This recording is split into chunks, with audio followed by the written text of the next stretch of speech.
The American people deserve answers. The American people deserve to know why dangerous research was funded by NIAID in a totalitarian country in a lab that lacked acceptable safety standards. The decision to fund dangerous gain-of-function research in Wuhan, China, will likely go down in history as perhaps one of the worst public health decisions. Frankly, the American people deserve an apology. I hope today, Dr. Fauci, will come clean, admit it was a mistake to fund dangerous research in China, admit that the risk of this dangerous research exceeded any possible benefits, ask forgiveness, and pledge to help our government devise safeguards so a man-made epidemic never happens again. Instead of an apology, you have for years avoided responsibility. Regarding the lockdowns, you argue that you did not personally issue every lockdown order, close every school, or impose every mandate. But officials across the country invoked your authority to justify these decisions. And you presented your recommendations not as judgments open to debate, but as dictates of science itself. Your own words demonstrate that you understood the influence you exercised. On March 14th, 2020, you wrote that the task force recommendations were driven by me, yourself, Deb, and CDC. The next day you wrote that you had convinced Mayor Bill de Blasio to close the New York City schools, so you were involved. That same night, Governor Gavin Newsom's chief of staff told you that the governor had decided to close California schools, bars, and restaurants after watching you on television. Presidents, governors, mayors, school boards, corporations, and Congress all bear responsibility for the decisions they made. The COVID lockdown, however, could never have been inflicted without you aiding and abetting the crime. Children lost years of education. Small businesses built over a lifetime disappeared. Patients delayed cancer screenings and other medical care. Families were separated from dying relatives. Workers were ordered to accept a medical procedure or lose their jobs. Worship assembly, employment, education, and travel were restricted in the name of science. While you did not impose every restriction, you used your public authority to justify them. While you concluded publicly that COVID occurred naturally, your private record tells a different story. In early 2020, your hand-picked virologist warned that the virus appeared to have been manipulated in the lab. In a conference call concerning the origin of the virus, all but two of the participants believed deliberate insertion was possible. Your concern was not merely theoretical. That same week, you led an urgent effort to determine whether your own agency had funded the research related to these experiments that were now under suspicion. Hours later, your assistant reported that the Wuhan experiments had indeed been reviewed and approved by the NIH. Those were not the actions of officials who believed that a research-related origin was an absurd conspiracy theory. They were the actions of officials urgently trying to determine whether their agency funding was connected to the research under discussion, connected to the pandemic. You could not hide that your agency had funded the Wuhan research or your long history of defending gain-of-function research. The only alternative left was to argue that COVID-19 did not originate in the Wuhan lab.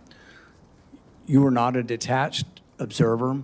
You had an institutional interest in the public believing that federally funded research had nothing to do with the pandemic.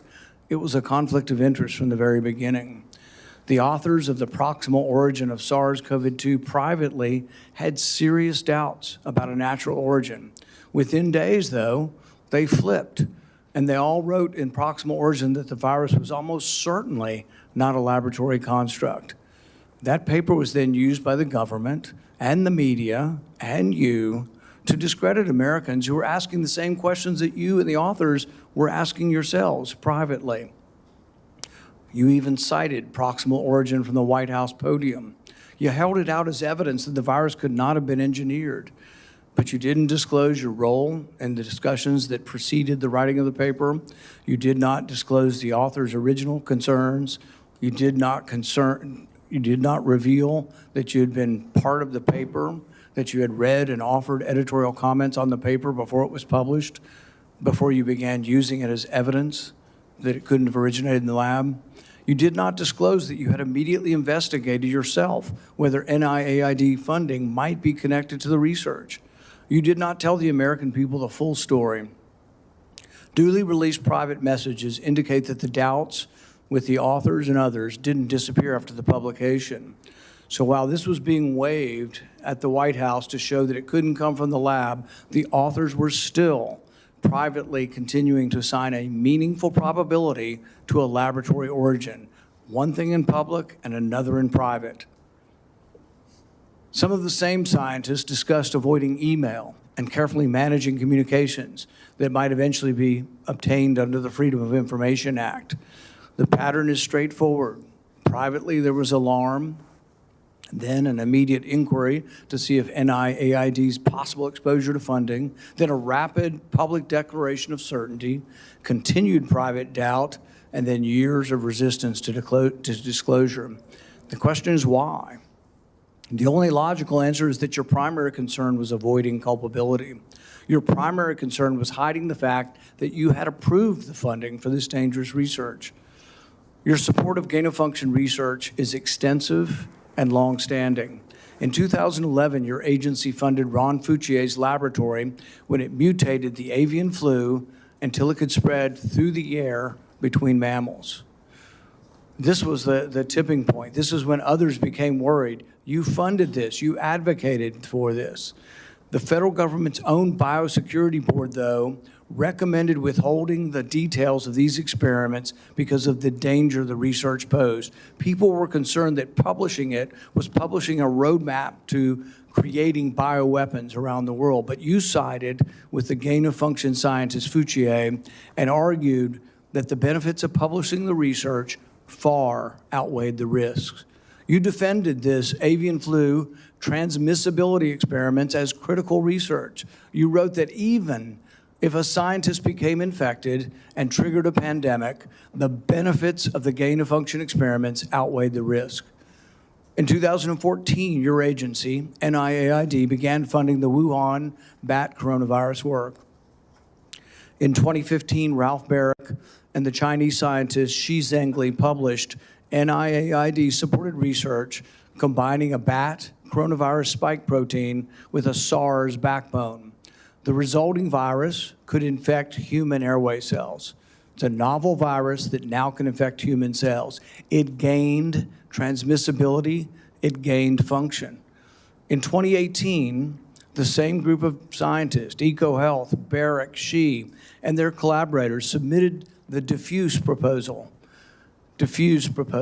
which involved the insertion of a furin cleavage site into the coronavirus. DARPA rejected it as too dangerous. When COVID was sequenced, though, early on in January of 2020, within days, scientists discovered that, lo and behold, it had a novel furin cleavage site, just as had been proposed in the diffuse project. This was either an extraordinary coincidence or a smoking gun, evidence that the Chinese had created COVID-19. It made the laboratory origin question more legitimate, and it made your categorical public denials indefensible. On May 11th, 2021, you told the Senate, the NIH has never, ever, and does not now fund gain-of-function research in Wuhan, in the Wuhan Institute of Virology. When I gave you the opportunity to correct the record, to reconsider the statement, you responded that you had never before lied to Congress. We were then told that only the government's narrowest regulation of definition counted here, that you could define gain of function in one way in which this wasn't gain of function, in which all of the common sense of the world would be thrown out, all of the idea that the mice were dying and the virus was more transmissible didn't matter because you had a technical definition that allowed you to fund it. But the real question is, was it dangerous? Was it a wise decision to fund this? And you haven't deviated from that. You've never admitted that it could have been a mistake funding this research in China. The American people weren't asking for a semantics debate over what is gain of function. They were asking, does common sense say this research was dangerous in Wuhan? They wanted to know whether their money-funded experiments in Wuhan that made bat coronaviruses better able to infect humans. The answer is yes. They wanted to know whether NIAID adequately supervised their work. The answer is no. When you defended this research, you described its benefits in the broadest terms. But when Congress demanded accountability, you hid behind the narrowest possible definition. You can't have it both ways. Your conduct concerning federal records raises further questions. It is a crime to destroy federal records. Yet our investigation reveals your assistant diligently reported that she deleted tons of emails. In 2024, you testified that you did not delete federal records. Who's telling the truth, you or your assistant? The committee has obtained repeated instructions from you telling federal officials to delete communications. On February 2nd, 2020, one day after Origin's call, you told Francis Collins, please delete this email after you read it. The committee asked for your voluntary cooperation to come today. Your appearance had to be compelled by subpoena. You're here today under duress. You're here today because of the court ordering it. President Biden issued you a sweeping pardon extending back to 2014, the same pardon he gave to his son Hunter. A pardon may protect a person from criminal prosecution, doesn't rewrite history. It does not erase documents. It does not convert a misleading statement into a truthful one. And it does not prevent Congress from establishing what happened. There will be another pandemic. There will be another crisis. And there will again be officials who insist that uncertainty must be hidden for the public's own good. They will demand obedience. They will invoke science. I am the science, as though it were a commandment. They will argue that government officials cannot be questioned because questioning them would undermine public trust. They have it backwards. It is secrecy that destroys trust. It is arrogance that destroys trust. It is censorship that destroys trust. And it is the refusal to admit error that destroys trust. That loss of trust may be your most damaging legacy.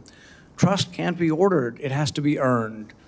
No scientist is above scrutiny, no government official is beyond accountability, and no public servant has the right to treat the suffering of millions of Americans as a footnote to his preferred version of history. I now recognize Senator Peters for his opening remarks. Thank you, Mr. Chairman. The Senate Homeland Security and Governmental Affairs Committee has a long and a very proud history of conducting serious oversight on behalf of the American people. When this committee has been at its best, Democrats and Republicans have worked together to investigate complicated issues, to follow the facts wherever they may lead, and produce recommendations that actually strengthen our nation's security and improve government functions. That bipartisan tradition has produced meaningful work following Hurricane Katrina, the January 6th attack on the U.S. Capitol, failures at the Secret Service, and countless other matters. Unfortunately, today's hearing is the latest step in the chairman's sharp departure from that long tradition. This hearing appears to be a culmination of months of biased and selected efforts by the majority under the guise of a committee investigation to basically legitimize a predetermined conclusion that was reached years ago. In 2021, the chairman has called for today's witness to be fired, to be arrested, accused him of leading cover-ups and conspiracies. He has even featured the witness prominently in fundraising emails and on the cover of his book. He has also called for the cancellation of the witness's security detail, despite the fact the witness and his family have received numerous credible death threats. When I served as chairman, Senator Paul and I launched a bipartisan biosecurity investigation that included oversight of risky research and the origins of COVID-19, because we agreed that the committee's work would be stronger if we did it in a bipartisan manner and just followed the facts. That was and continues to be an area of legitimate and certainly needed oversight. As chairman, Senator Paul has taken the opposite approach. He has abandoned longstanding practice by blocking minority participation in committee oversight actions and has chosen to selectively release committee records that the minority has never had any access to in order to support his pre-drawn conclusions. The chairman has repeatedly excluded committee's minority and withheld documents and evidence from members that are entitled to receive them. disregarding longstanding Senate rules and committee precedent that have preserved the credibility of our oversight in this committee for decades. I have raised these concerns directly with the chairman because it's not just what we investigate that matters, but how we conduct that investigation. That also matters. One-sided investigations designed to validate predetermined conclusions do not serve the American people who sent us to actually uncover the truth and to solve problems. I wrote to the chairman requesting that he adhere to committee rules. But instead of addressing concerns that I raised, he removed part of the committee's website from the public view. This move not only prevented the public from being able to view those list of concerns, it adds serious questions about the desire for transparency and legitimate oversight of this matter. But what makes today's hearing particularly disappointing is not simply the chairman's actions, but what we could be using this committee's true and time, oversight, responsibilities to accomplish. This committee has not held its annual threats hearing at all in this Congress. We have not held a budget hearing for the Department of Homeland Security. There are important hearings that we would have the opportunity to discuss as to how to strengthen our Homeland Security across the board. No hearings on those topics.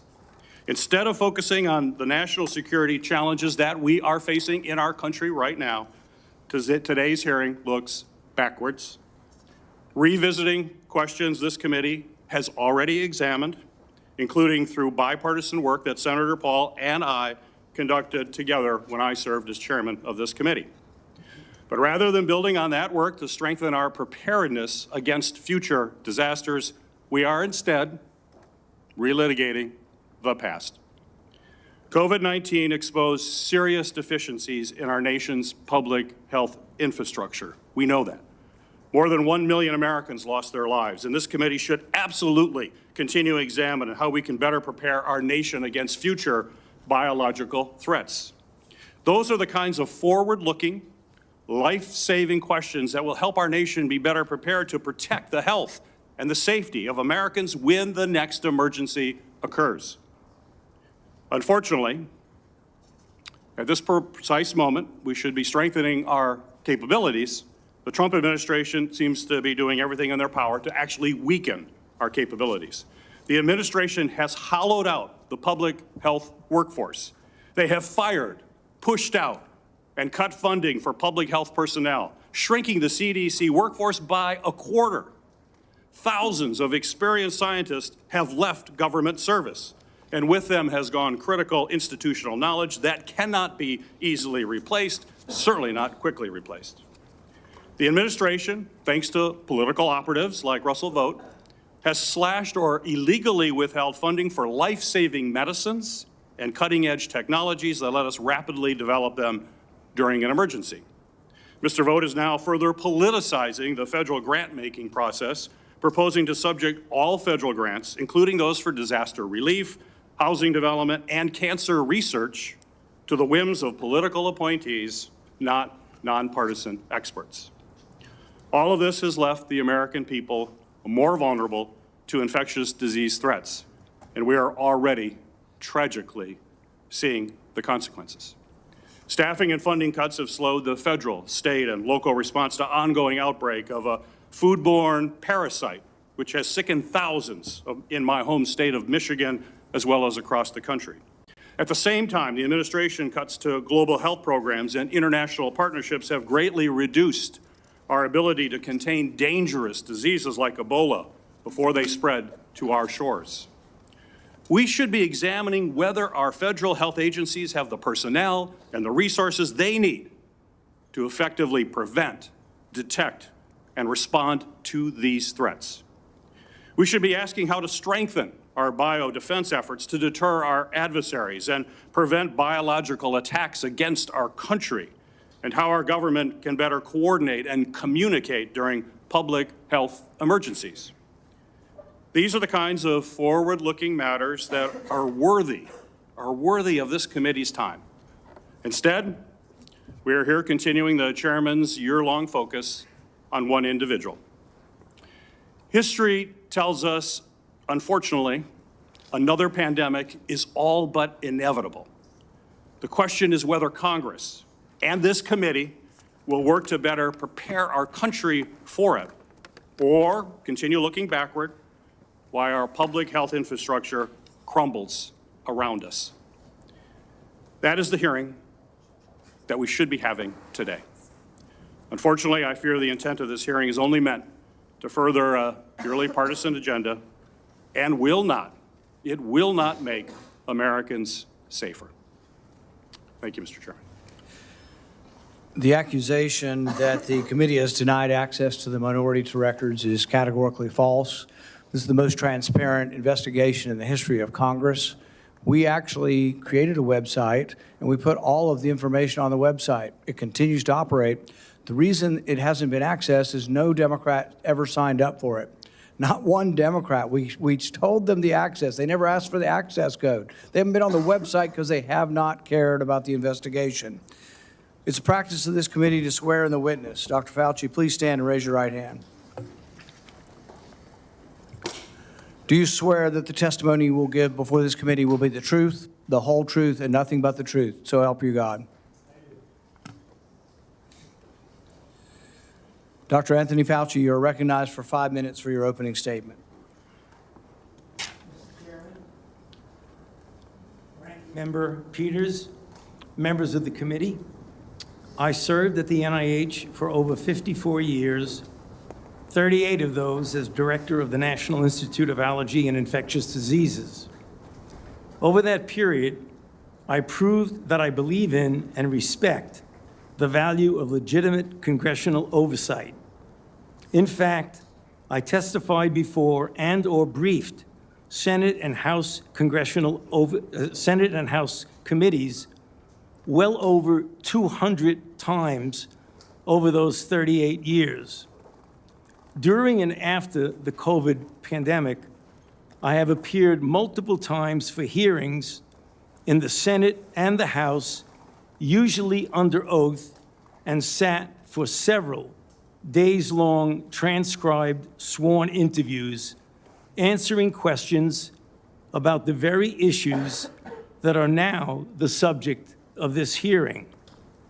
However, given Senator Paul's obvious obsession with calling for my prosecution, his repeated slanderous comments about me, and recently his publicly releasing my unredacted personal diary aimed at embarrassing and intimidating me, the only conclusion I can reach is that the sole reason he is calling me before this committee is to get me to say something, anything, that could vindicate his repeated public pledges that I end up, in his words, quote, behind bars, unquote. Any reasonable person who has followed his unhinged obsession with me would readily come to the same conclusion. Therefore, although it pains me to do so, because of the respect I have for the legislative branch of government and my decades-long record of cooperating with Congress, under the advice of my attorneys, I will invoke my right under the Fifth Amendment of the Constitution to refrain from answering your questions. Thank you. We will now begin a round of questioning. Dr. Fauci, your testimony today is compelled by a lawful subpoena. As you know, it's a crime under 18 U.S.C. Section 1001 to knowingly make a material false statement to Congress, with a penalty up to 5 years of imprisonment. Understanding that you are under oath, the American people would like to understand your reasoning, your rationale for why you chose to fund the research in Wuhan. There have been, intelligence agencies, the CIA, the FBI, the DOE, have all come to the conclusion that more likely than not, the virus came from the lab in Wuhan. And so we'd like to know, what was the rationale? What was the discussion? How, What went behind the decision to fund the research in Wuhan? How did you come to the conclusion that a totalitarian country would be capable of doing this in a BSL-2 lab, a lab that lacked the security? What was the reasoning, and are you sorry, basically, for making the decision? Would you, given another chance, say, well, gosh, circumstances now, as I know it, maybe it wasn't a wise thing. Can you explain to the committee why you chose to fund this dangerous research in China? On the advice of counsel, I respectfully decline to answer based upon my rights under the Fifth Amendment of the Constitution. In the red folder on your table is a copy of Section 192 of Title II of the U.S. Code. Your counsel has been provided a copy as well. That section makes it a crime for a witness appearing under subpoena to refuse to answer any questions pertinent to the question under inquiry. Do you have that in front of you? On the advice of counsel, I respectfully decline to answer based upon my rights under the Fifth Amendment of the Constitution. Let the record record that the witness has refused to answer whether there's a folder in front of him based on his Fifth Amendment right. It is true that you're appearing under direction of our subpoena to provide testimony on matters under consideration by the committee, including the origins of COVID-19, risky life sciences research, and your tenure as a federal government employee. Additionally, you've been provided a full and unconditional pardon dated January 19th, 2025, for any offenses against the United States which may have been committed or taken part from January 1st, 2014 through the date of the pardon for a 10-year period, arising from or in any manner related to your service as Director of the National Institute for Allergy and Infectious Diseases, as a member of the White House Coronavirus Task Force or the White House COVID-19 Response Team, or as Chief Medical Advisor to the President. Have you refused this pardon, or do you have any reason to believe this full and unconditional pardon, this grant of immunity, would somehow require you to plead the Fifth Amendment? On the advice of counsel, I respectfully decline to answer based upon my rights under the Fifth Amendment of the Constitution. Based on the facts presented, I'm going to direct you to answer the questions. The committee has issued a valid subpoena. They have requested your presence here. The questions are very pertinent to your decision-making as head of NIAID, as well as a chief advisor to the president. Do you still refuse to answer the questions? On the advice of counsel, I respectfully decline to answer based upon my rights under the Fifth Amendment of the Constitution. Let's do the,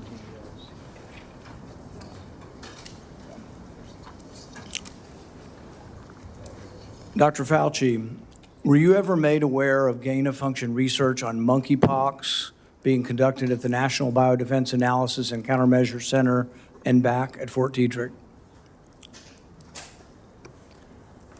On the advice of counsel, I respectfully decline to answer based upon my rights under the Fifth Amendment of the Constitution.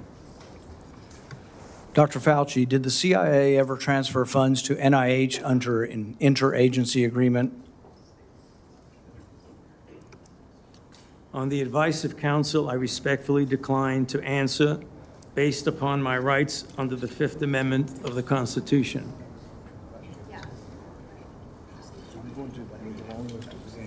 Questions.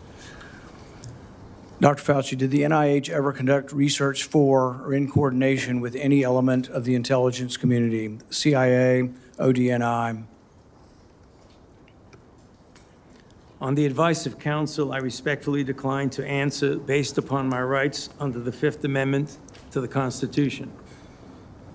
The reason why these questions are important is, President Trump has done a ban, and we're glad that he did a ban on gain-of-function research. So we're better off than we were when we had an advocate serving as head of NIAID, an advocate for gain-of-function research.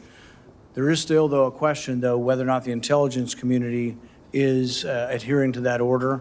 There's a question of whether or not gain-of-function research is still ongoing. And these are important questions the American people deserve to know. Dr. Fauci, have you been read into any classified Department of Homeland Security program, any prospective special access program concerning gain-of-function research?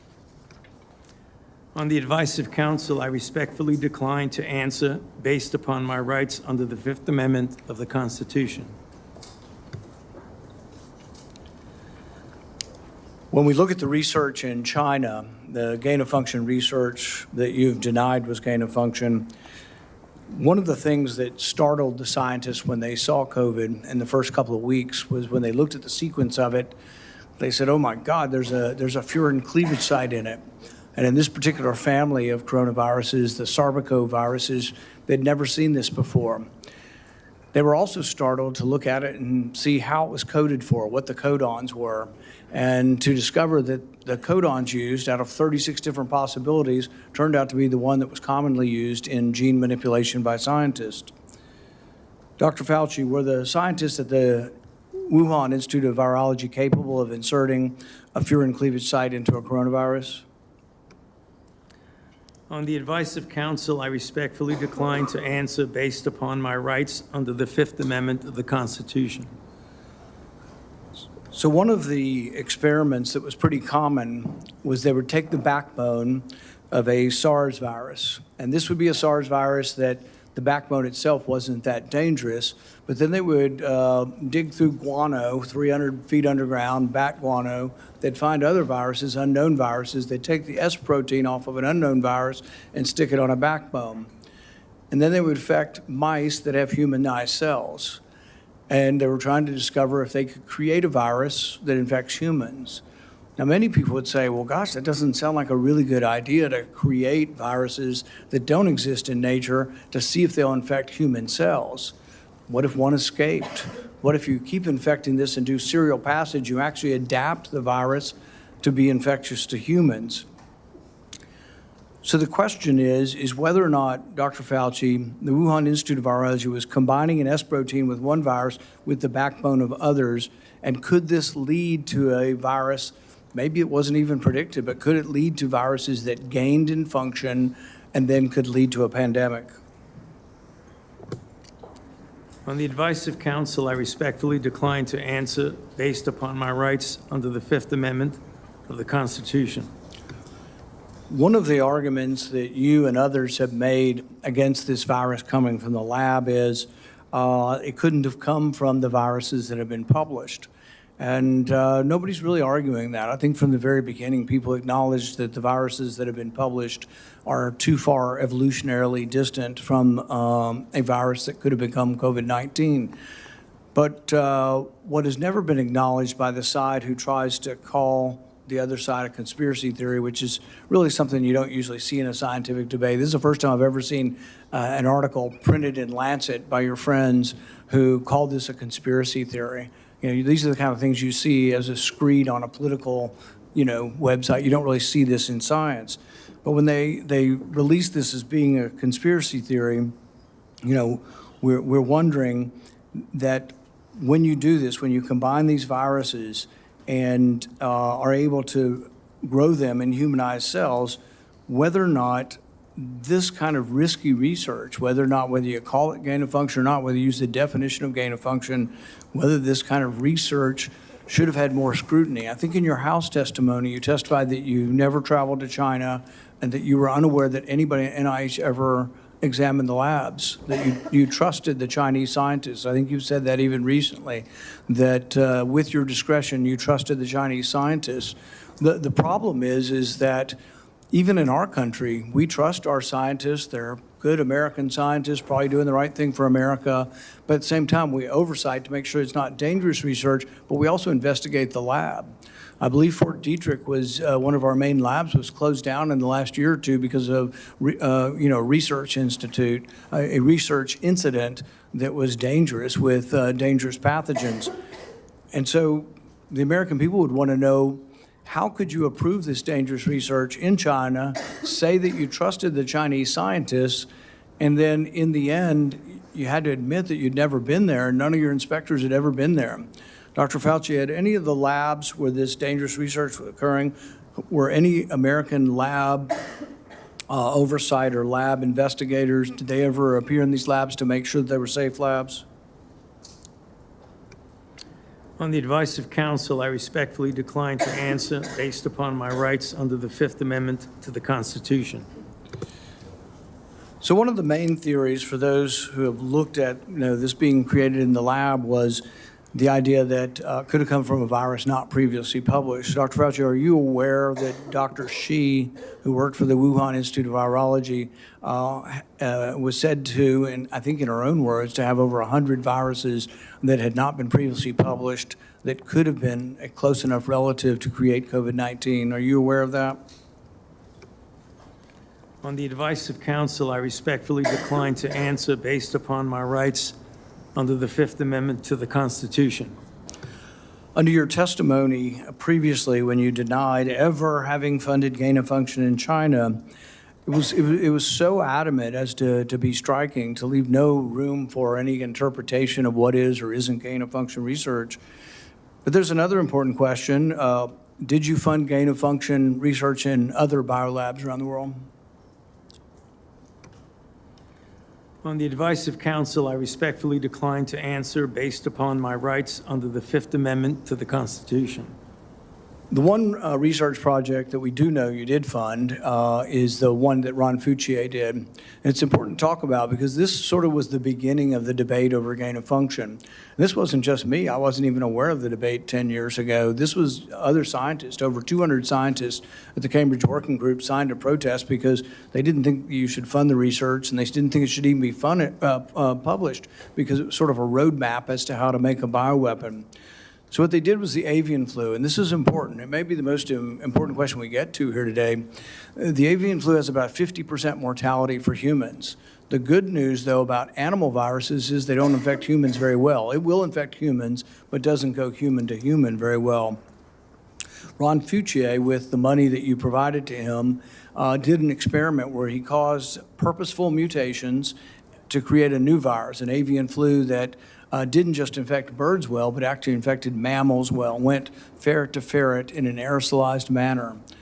People saw this and were aghast, at the decision-making process that you decided to fund this. But this is when, the debate came about, and you wrote in support of this in the Washington Post, and you said, even if a scientist is bitten, even if a pandemic should occur, the knowledge is worth the risks. Do you still stand by that? Would you like to qualify at all whether or not the knowledge of gain of function is worth the risks, particularly in this case, since we now know 15 million people died worldwide? Many people believe this came from the lab. Do you think that the risks really are worth the benefits for gain of function research? On the advice of counsel, I respectfully decline to answer based upon my rights under the Fifth Amendment to the Constitution. All right. We're going to finish with this question, and it's based really on that statement, that general statement in your support for gain of function, the idea that the benefits outweigh the risks. So there are many other people who disagree, and they aren't politicians or not, I don't know what party they're in. David Relman is probably one of the most esteemed, and he is a scientist at Stanford. He, I think, has classified clearance. He's been a consultant to our government probably for a decade or more. And he's written about this publicly. He says the opposite. He said that the risks of this research do not outweigh the benefits. He said the risks, we shouldn't do it. Richard E. Bright, who's been involved in this debate for 2 decades, says the same thing. Says we really shouldn't be doing this at all. There's a quote also by, the Kevin Esvelt quote, is that at the very end?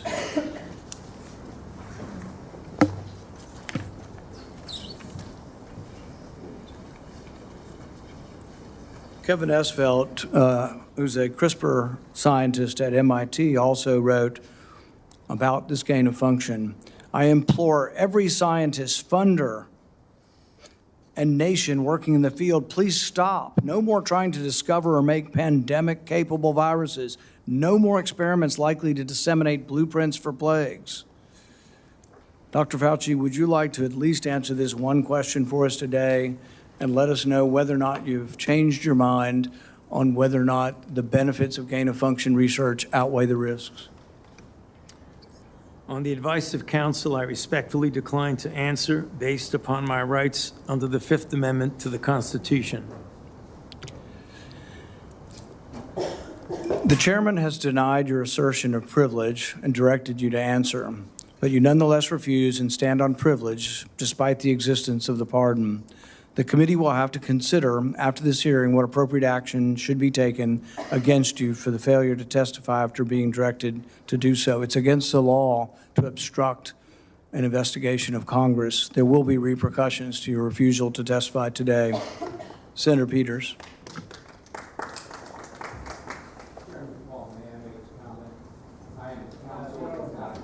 You're not recognized. You're not recognized. If you are unruly, you will be removed from the proceeding. You are not recognized, and you are not recognized, sir. Sir, you are not recognized. You are not recognized. Security, we'll hold off. But you will respect these proceedings. You were told not to sit at the table. You insist on sitting at the table, and we told you you would not be recognized. You are not invited here for testimony, sir. You are being disruptive. Would you behave this way in a courtroom? No, because the judge would put you in jail. I can't do that today, but I can have you escorted from the premises. So I would say, sir, sit quietly and don't say another word. I said, sit quietly, you are not recognized. Another word and you're gone.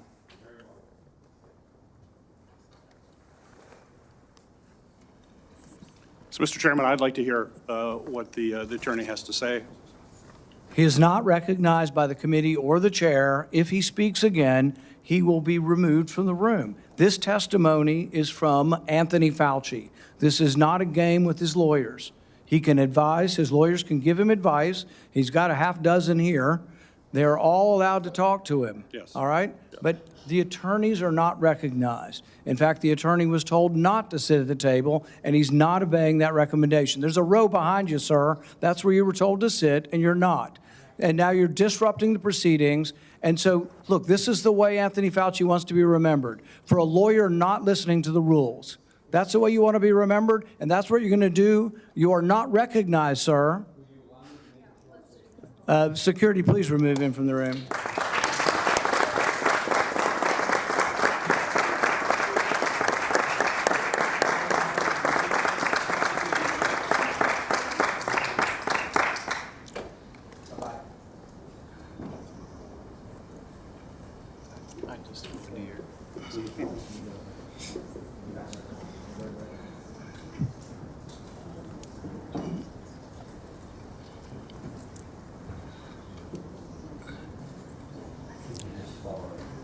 Let the record state that Dr. Fauci will still have the advice of the other half a dozen attorneys that he brought along today. Senator Peters. Thank you, Mr. Chairman. The COVID-19 pandemic is not the first or the last public health crisis to impact our nation. In December 2022, I released a report that identified significant failures in our federal government's preparedness and initial response to COVID-19. This report contained 17 key findings. It's a very large report, which I have right here. It contains 17 key findings and corresponding recommendations, including the need to invest in sustainable domestic manufacturing capabilities for critical medical supplies, build the infrastructure needed to surge testing capacity for infectious diseases, and robustly fund public health emergency preparedness and responses across all levels of government. Unfortunately, multiple administrations, including the current Trump administration, have failed to fund or to reform our health preparedness. This is something that I would hope the committee in the future would investigate. It needs to be taken a look at. It also feels like a new public health threat is hitting us every month. There's a foodborne parasite affecting thousands of people in Michigan and across the country, and our federal agencies still haven't fully pinned down the source of that outbreak. Measles cases in this country are at the highest they've been in 35 years. More children are getting sick and even hospitalized from this preventable disease. Over 1,000 people have died from the Ebola virus in Africa, and we don't know how widespread this crisis actually is.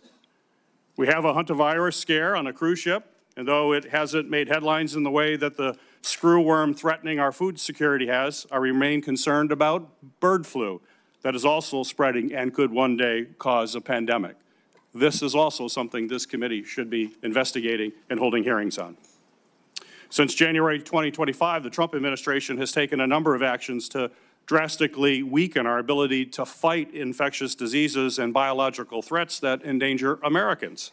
These actions are both incomprehensible and are also inexcusable.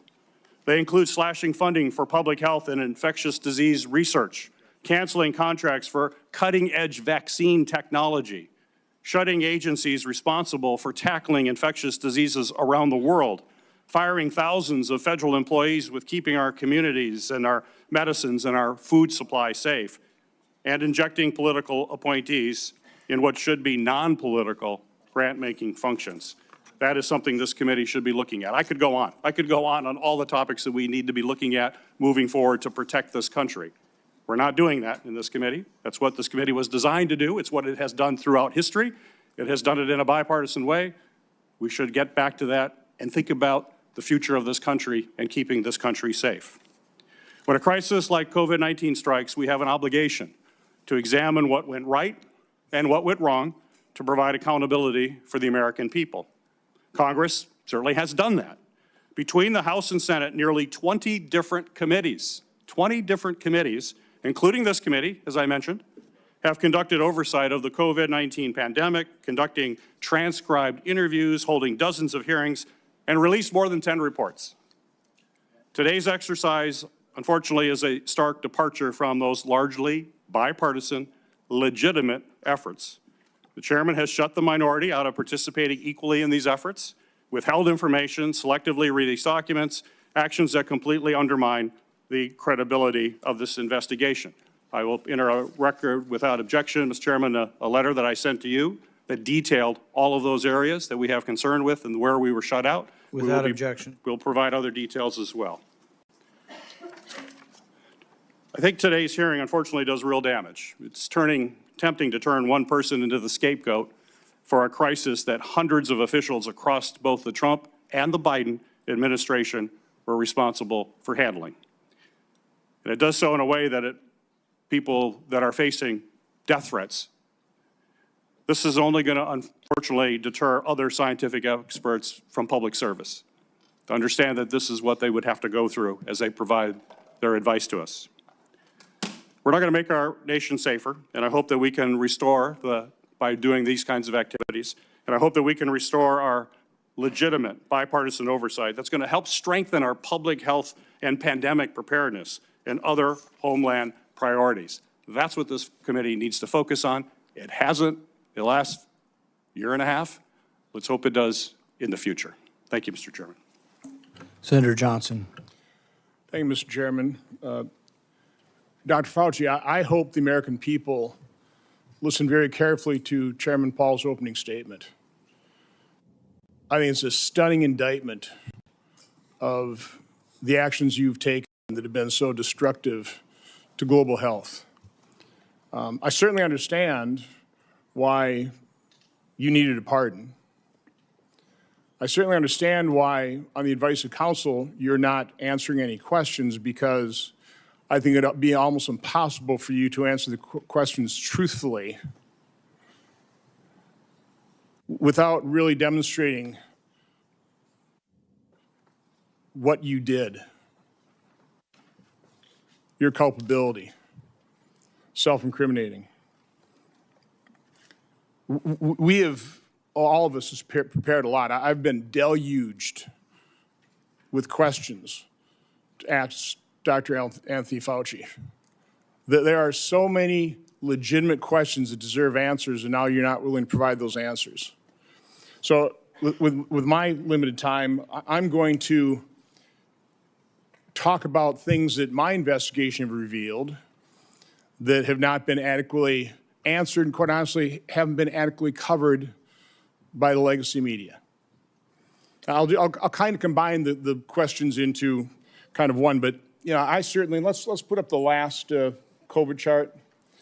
I was warned pretty early on about the dangers of the experimental gene therapy that you've called a vaccine, but it really falls under the definition of gene therapy. So I was going to ask you, I mean, were you carefully monitoring the safety surveillance systems like VAERS and vSafe that literally were deluged with complaints? You know, currently, worldwide, there have been almost 1.7 million adverse events reported to the VAERS system. Of those, over 39,000 were deaths. And of those deaths, 24% occur on the day of vaccination within 1 or 2 days. 24%, which, by the way, just happens to be the same percentage that a Rasmussen poll pointed out the American public believe 24% of the American public believe they know somebody who died of the experimental gene therapy. So again, I was certainly interested in asking you whether or not you were following this as carefully as I was. It was not my responsibility to follow safety surveillance systems, but I did. And by the way, when I published, this is actual government information. When I published it and people had me on their shows, they would be censored by Facebook. They would be deplatformed. I think largely at the behest of the actions you took to make sure that disinformation wasn't spread. This wasn't disinformation. This was the truth. So I was going to ask you whether you knew Dr. Marks. I think you do know him. He's the head of CBER. He's the man who is in charge of approving vaccines and surveilling for the safety.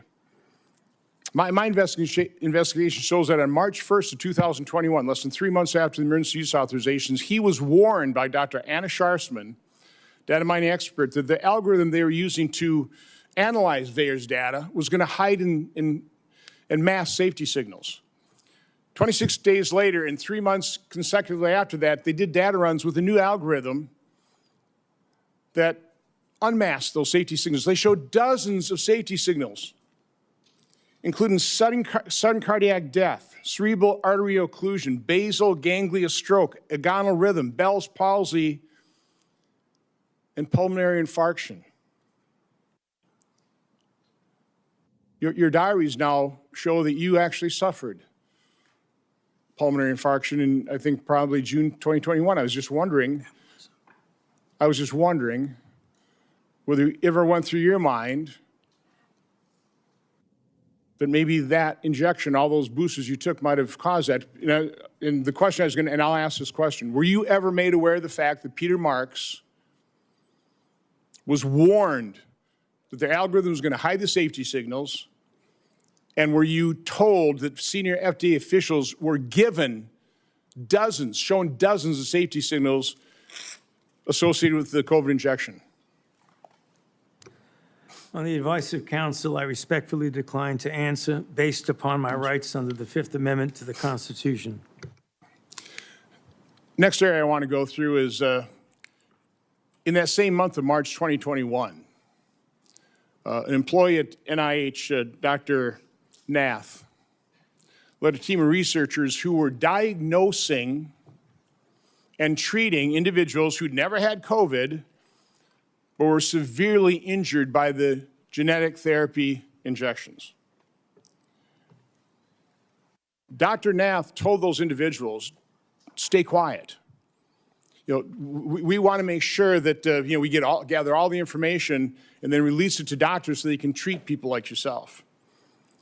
There was a concerted effort, and I'll enter this in the record.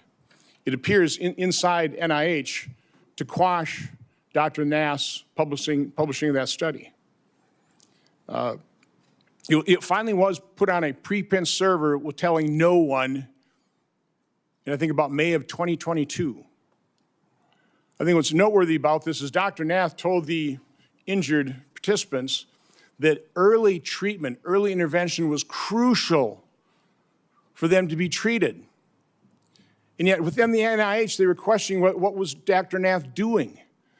They didn't want to publish that because, and I want to take time searching for it, because publishing it would create vaccine hesitancy, which is what we continue to hear time and time again, is the reason they didn't they lied about the safety signals they were seeing. Throughout the pandemic, I always pushed early treatment. We've got things in here where, you were really concerned about remdesivir because it was untested, but hydroxychloroquine, yeah, it was an approved drug, maybe some safety issues, but we had a great deal of experience with it. All of a sudden, you had the Surgisphere study that was retracted within 2 weeks because it was completely false, totally blew up the use of hydroxychloroquine.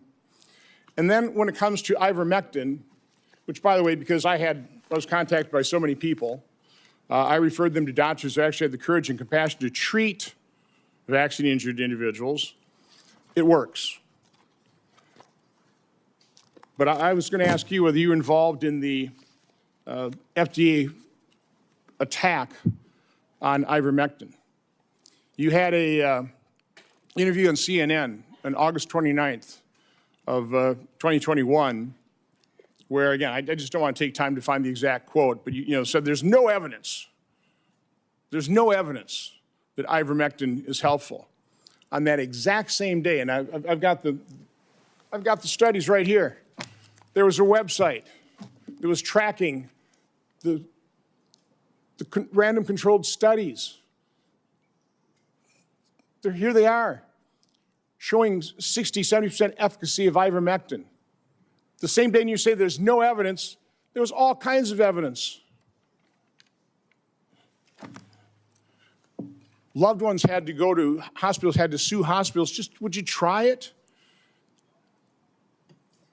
So I would want to know, to what extent were you involved in sabotaging hydroxychloroquine, ivermectin, and did you do that because you knew the only way you get an emergency use authorization for these drugs, these experimental gene therapy, was if there was no effective treatment, you couldn't get the emergency use authorization. So is that why you helped sabotage these cheap generic drugs in favor of remdesivir, which, by the way, nurses, are you aware of the fact that nurses called it run, death is near?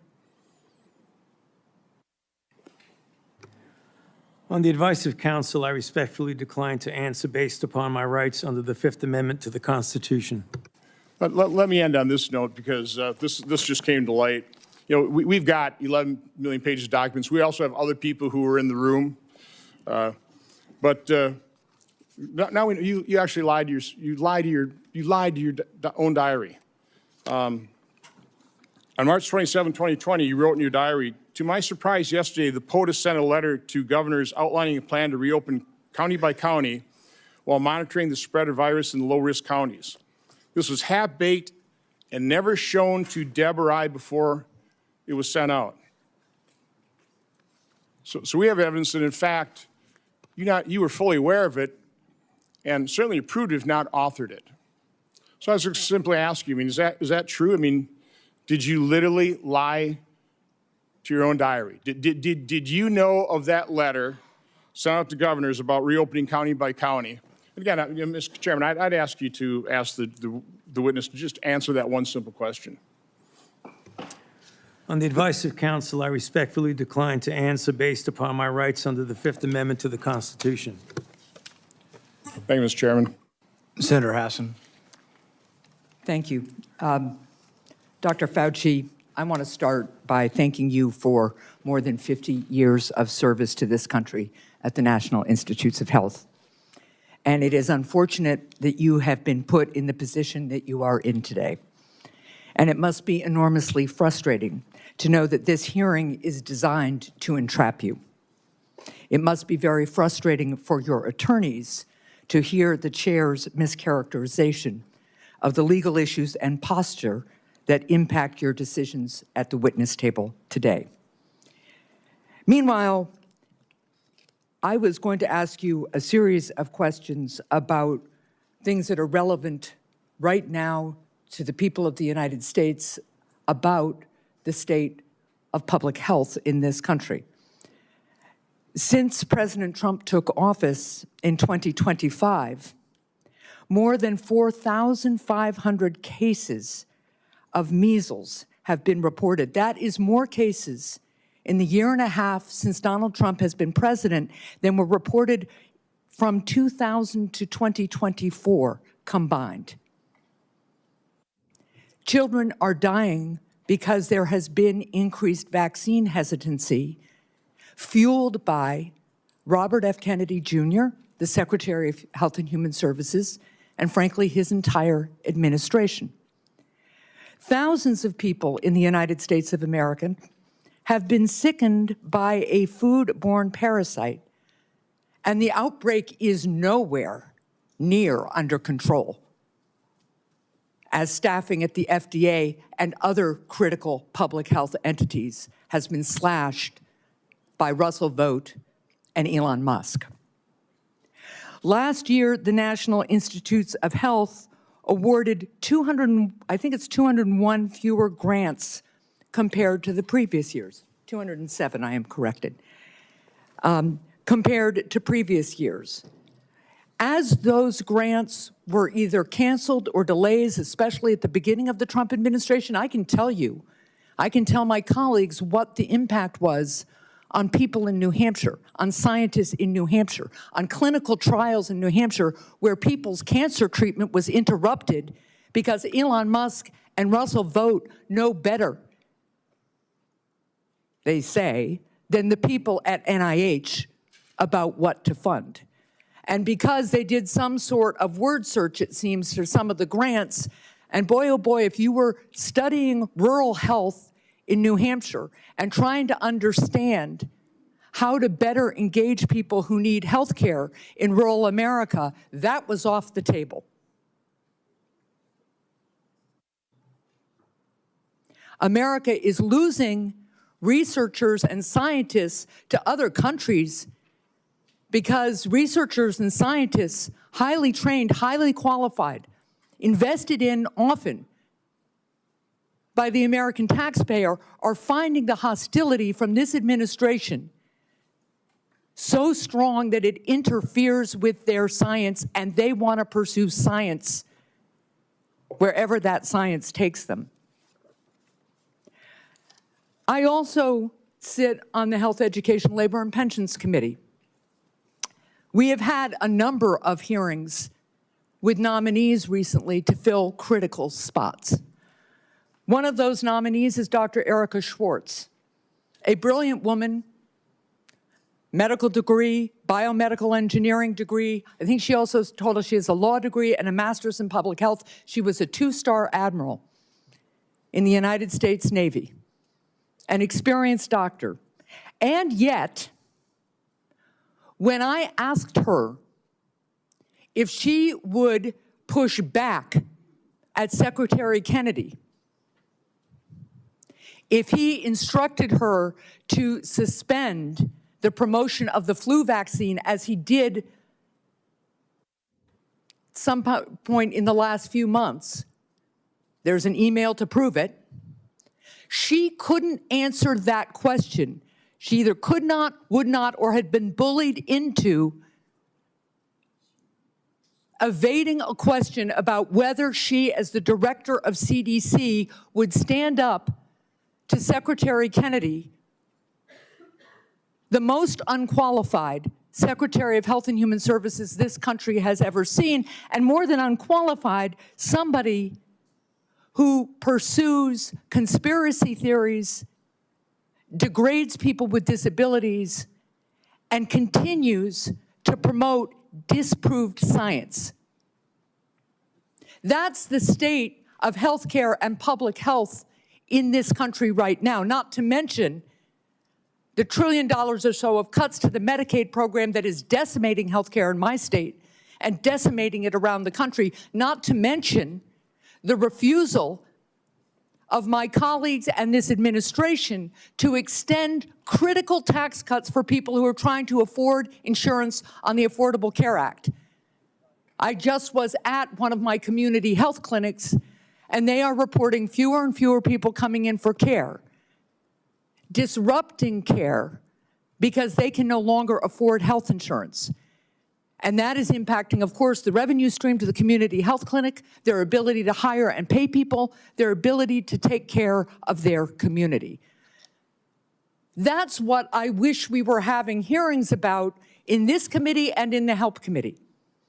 That's what I wish we were trying to address in a bipartisan way. But instead, we are here in an attempt to entrap you because you had a distinguished career trying to put Americans' public health first. With that, I yield. Senator Lankford. Mr. Chairman, thank you. Dr. Fauci, thanks for coming today. I know you're invoking your Fifth Amendment right, which you have the right to be able to do constitutionally, but thanks for coming and be a part of this. There are a lot of issues and a lot of questions that have come up, and hopefully in some day in the future, we'll be able to get all this clarity to be able to pull together. There were over 1 million Americans that died from COVID. You know that well. You were tracking the numbers literally every single day, those affected and those that died from the earliest days.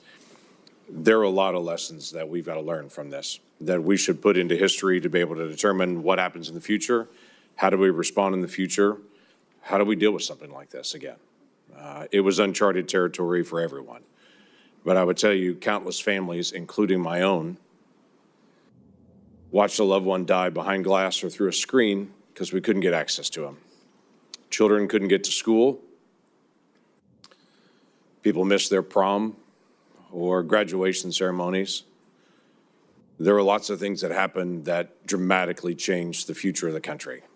The mental health issues that we have continued to deal with from the isolation have been profound. Even something as simple as children that wore masks or around adults wearing masks for all that time are slower in learning language now because they couldn't watch someone's lips moving, and so they're slower in that. Amazingly enough, churches and places of worship were forced to be closed down. There were even churches that met where the pastor preached in the parking lot and the congregants all met in their cars with windows up, and police came and scattered them and said, "You can't be here."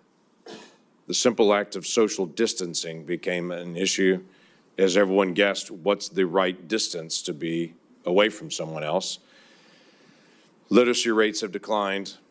All these things are results, not to mention the loss of lives and the health experiences that have been out there for many Americans. So there are legitimate questions. I wanted to be able to raise some of those to be able to walk through some of this because it has been very, very challenging. As we've gone through some of your notes and your diary and other things that are out there, we're trying to be able to pull bits and pieces of things to be able to learn lessons. On May the 6th, 2020, you wrote at that time, I had a conversation with Robert Redfield, who, as you know well, was then the director of CDC, about the fact that greater than 1 million children worldwide have missed their measles vaccination because of the shutdown. You stated, this is terrible and needs to be addressed, since on that basis alone, there would be far more excess deaths from measles among children than coronavirus deaths among children. I need to bring this up to the TF, the task force. Did you ever have an opportunity to bring up the potential of measles deaths among children and an infection rate going around the world from measles based on the fact that so many children would not get their measles vaccine because of the shutdown? I'm sorry, Senator, but on the advice of counsel, I respectfully decline to answer based upon my rights under the Fifth Amendment to the Constitution. That is your right to do. One of the big issues that's really coming up is on the lab issue. This was greatly discussed about whether this came from a lab or whether this came from nature. There are obvious issues and differences between the two to be able to know this. You had a lot of conversation on this. Scientists around the world were in conversation on this. There were different statements that you even made in your private notes and your public notes on it. In January the 26th of 2020, this is before we had our first tragic death of coronavirus in the United States, you wrote, it now appears using epi data that the genomic data, the first infection was in early December and was not connected to the market, which was the big rumor that was out there. It was this wet market in China. We know the market was not the source, it was the amplifier. On January the 31st, you wrote about a phone call. You wrote the people on the phone on the phone felt the mutations around the furin cleavage site of the spike protein could not have occurred naturally, since it would require an evolutionary jump that they found nowhere in bat isolates. They bring up the possibility this could have been deliberately inserted and either accidentally released or deliberately released by a crazy person in the lab, the former being the most likely. February the 1st, same year, 2020. This is, again, still before our first death. There was not total agreement about the likelihood of deliberate insertion. Ron said he was sure that this could occur naturally, and we should not waste our time and divert our effort to pursue this. This is expected of him, since he was the original gain-of-function person with Yoshi. Also, Christian was withdrawn. The rest felt deliberate insertion was possible, and given the fact that Dr. Jingling Shi at the University of Wuhan has been working for years in gain-of-function in coronaviruses to allow adaptation of the spike protein to bind to the human ACE2 receptor, we could not let this go. That's a remarkable statement for February the 1st of 2020, when there hadn't even been the first death here, but we knew something was moving. You knew well that something was moving. You identified February the 1st before any of us had ever heard of the Wuhan lab, not only the Wuhan lab in the conversation, but literally the scientist that you named in your own notes, the lead scientist that was there. It's interesting to me on that, and the questions I was going to ask you was just your background and knowledge about the Wuhan lab and Dr. Shi and all the details. I'm aware of where you have been on trying to be able to plead your Fifth Amendment right, which is your right to be able to do. But I also want to be able to find out some facts to be able to help us for the future on this.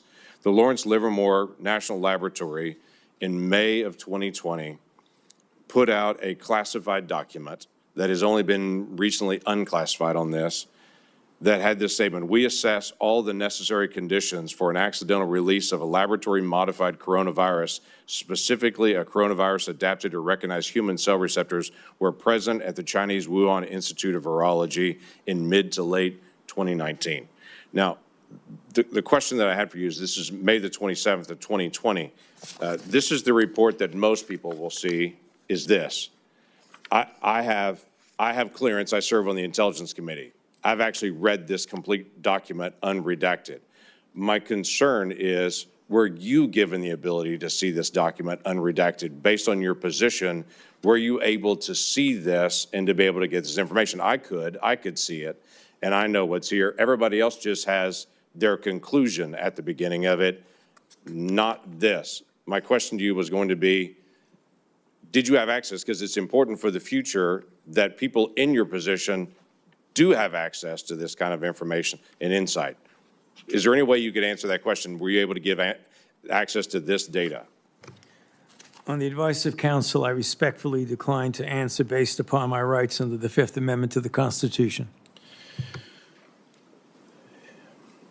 You wrote on January the 26th of 2020, we should be allowed to send our CDC epidemiologists to China to work with them so they could see the data firsthand. You also wrote in February 12th, 2020, that you had great concerns about the World Health Organization because it depends greatly on China and, as you stated, often bows to them. Now, this is a really important issue that we've got to resolve for the future. It's not just our cooperation with Chinese scientists, it's our acknowledgement that China covered up their data, wouldn't allow our scientists to be able to come in. They cleaned up the wet market. They cleaned up the other areas. They wouldn't allow you to get access to all the other scientists who are there, including their health records, what happened to them, or even all the sequencing that they had done in advance. For the future of our research and our cooperation with any scientist around the world, I think it's really important that we resolve, if we're going to fund research and cooperate with you, we've got to have certain things from you. If things go sideways, we've got to have access to all information in all places. You were noting not only that China was affecting the World Health Organization and that China was bending them to their will, and so the World Health Organization was putting out data that you saw, at least at that point, as being from a Chinese perspective, covering up what was going on, but you also noted we weren't able to get access to all this information. We've got to be able to figure this out for the future to be able to make sure that research that is done, we have access to all information. If something goes sideways at some point, which clearly it did at the Wuhan Institute of Virology, and that being, as was noted by many people, the only lab in the world that was doing research like this that had a lower standard of actually their security standards there than many other labs around the world, yet they were doing this very dangerous research. What can we gain, and what advice could you give us to say in a future setting, we've got to make sure that we actually get information from people and we can be guaranteed that we're going to get that insight? Yes, sir. On the advice of counsel, I respectfully decline to answer based upon my rights under the Fifth Amendment to the Constitution. I yield back. Senator Blumenthal. Thank you, Mr. Chairman. I want to go back to the dark days of the coronavirus pandemic, one of the darkest days or times in our history. Hospitals were overflowing. Navy medical ships were docked in the Hudson River. Emergency rooms were forced into unprecedented triaging during the worst week of the pandemic, which happens to have been the last week of President Trump's first term. More than 25,000 Americans died of COVID-19. Easy to forget those dark days. But for the past 18 months, the Trump administration has been engaged in a campaign to rewrite this history. And today's proceeding, I fear, is part of that effort, one of the darkest days in our Senate's history. The Trump administration has launched a baseless set of smears against vaccines that help pull us out of that public health crisis, vaccines that are undoubtedly President Trump's greatest accomplishment. It has slashed funding to local public health departments that were on the front lines of the pandemic, and those healthcare workers are heroes. It has disparaged those heroes as woke or wasteful, and it has used a politicized Department of Justice to target the researchers who helped us track and understand the novel virus. Today's hearing is another page in that playbook, sadly, tragically.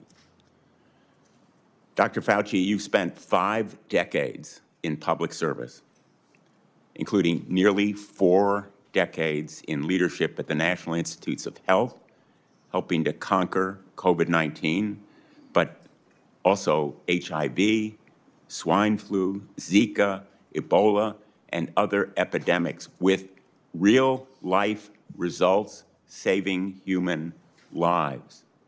Put aside all the flowery rhetoric that we hear in the United States Senate. Dr. Fauci has saved lives, as have public health officials in the United States and throughout the world. And today, we are demeaning and degrading their life-saving service. Republicans are eager to rebrand you as a villain in order to distract from their own failure to protect Americans from soaring healthcare costs. They've been rising astronomically in the last couple of years, and from unsafe food, which has caused cyclospora to spread, and resurgent measles as a result of the anti-vaccine policy. This hearing is the culmination of a years-long crusade, which started more than 6 years ago when Dr. Fauci dared to contradict President Trump. The campaign to vilify you, Dr. Fauci, is just one part of this larger campaign against science and facts, a campaign that has made Americans less safe. It is shameful that in a country like ours, a dedicated public service like Dr. Fauci has experienced persistent threats to his life since the pandemic because of the lies that are told about him. His attorney has been gagged, thrown out of this hearing room. But he has written a letter to the chairman that is an explanation for the reasons why Dr. Fauci is, in fact, invoking his constitutional right. It is a right. And I would ask that this letter from David Schertler and Danny Onato be made a part of the record if there's no Without objection. objection. His attorney has also issued a statement within the last half hour, I believe, that sets forth, again, the reasons that he is here to help protect his client's rights. And I would ask that that statement be made part of the record as well, Mr. Chairman. Without objection. Let's be very clear. The Fifth Amendment is a right of everyone appearing before an authority like this one. It should be respected.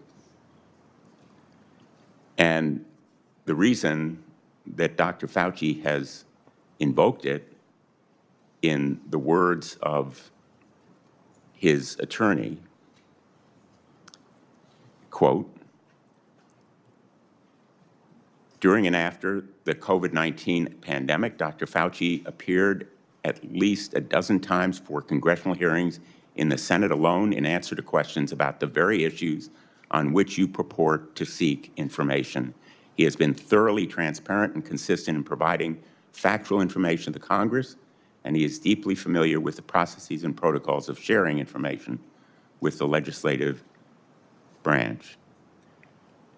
And then referring to the chairman, this years-long public crusade against Dr. Fauci makes one thing clear. This is not a serious effort to seek information from Dr. Fauci in a transcribed interview for a valid legislative purpose. You are single-mindedly fixated on Dr. Fauci, seeing Dr. Fauci prosecuted for imaginary crimes, and you are so invested in that outcome that you have created a personal brand around it. Those are the words of his attorney,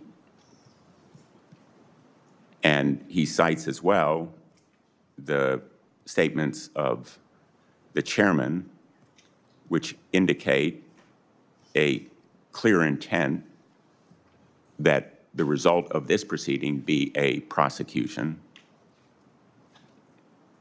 Quote, the power of some of us must be used for good, like putting Fauci in jail. That's from December 23, 2025. I want to give him a subpoena and a jail cell, also from December of 2025. The first was 2024.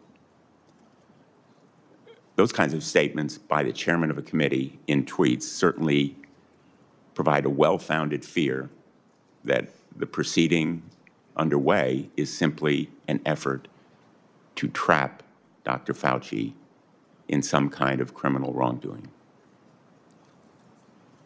That is not the purpose of a congressional hearing, not the valid purpose of a congressional hearing. During some of the dark days in this body, under Senator Joe McCarthy, it became standard operating procedure to seek that kind of prosecutorial objective.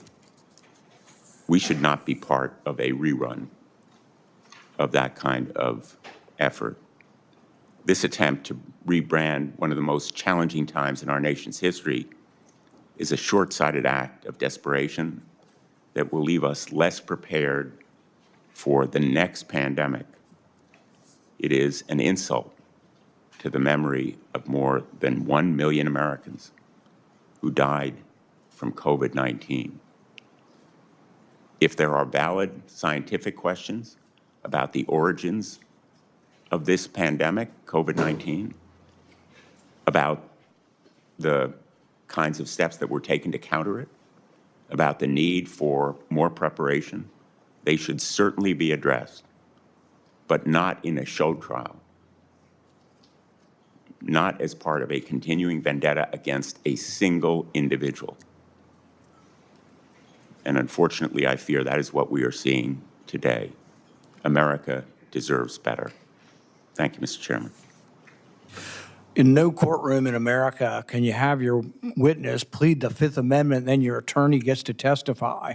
That's what that letter is. The attorney's complaining and testifying, saying, he didn't do it, the prosecution's unfair. You don't get to do that. That's one thing you give up when you take the Fifth Amendment. You say, I'm not going to testify. I'm not going to give you any information. You don't then get to put your lawyer forward to justify it. He can do it in the press, but you can't come and testify. He was not invited to testify, and he was out of order, and it was appropriate to have him ejected.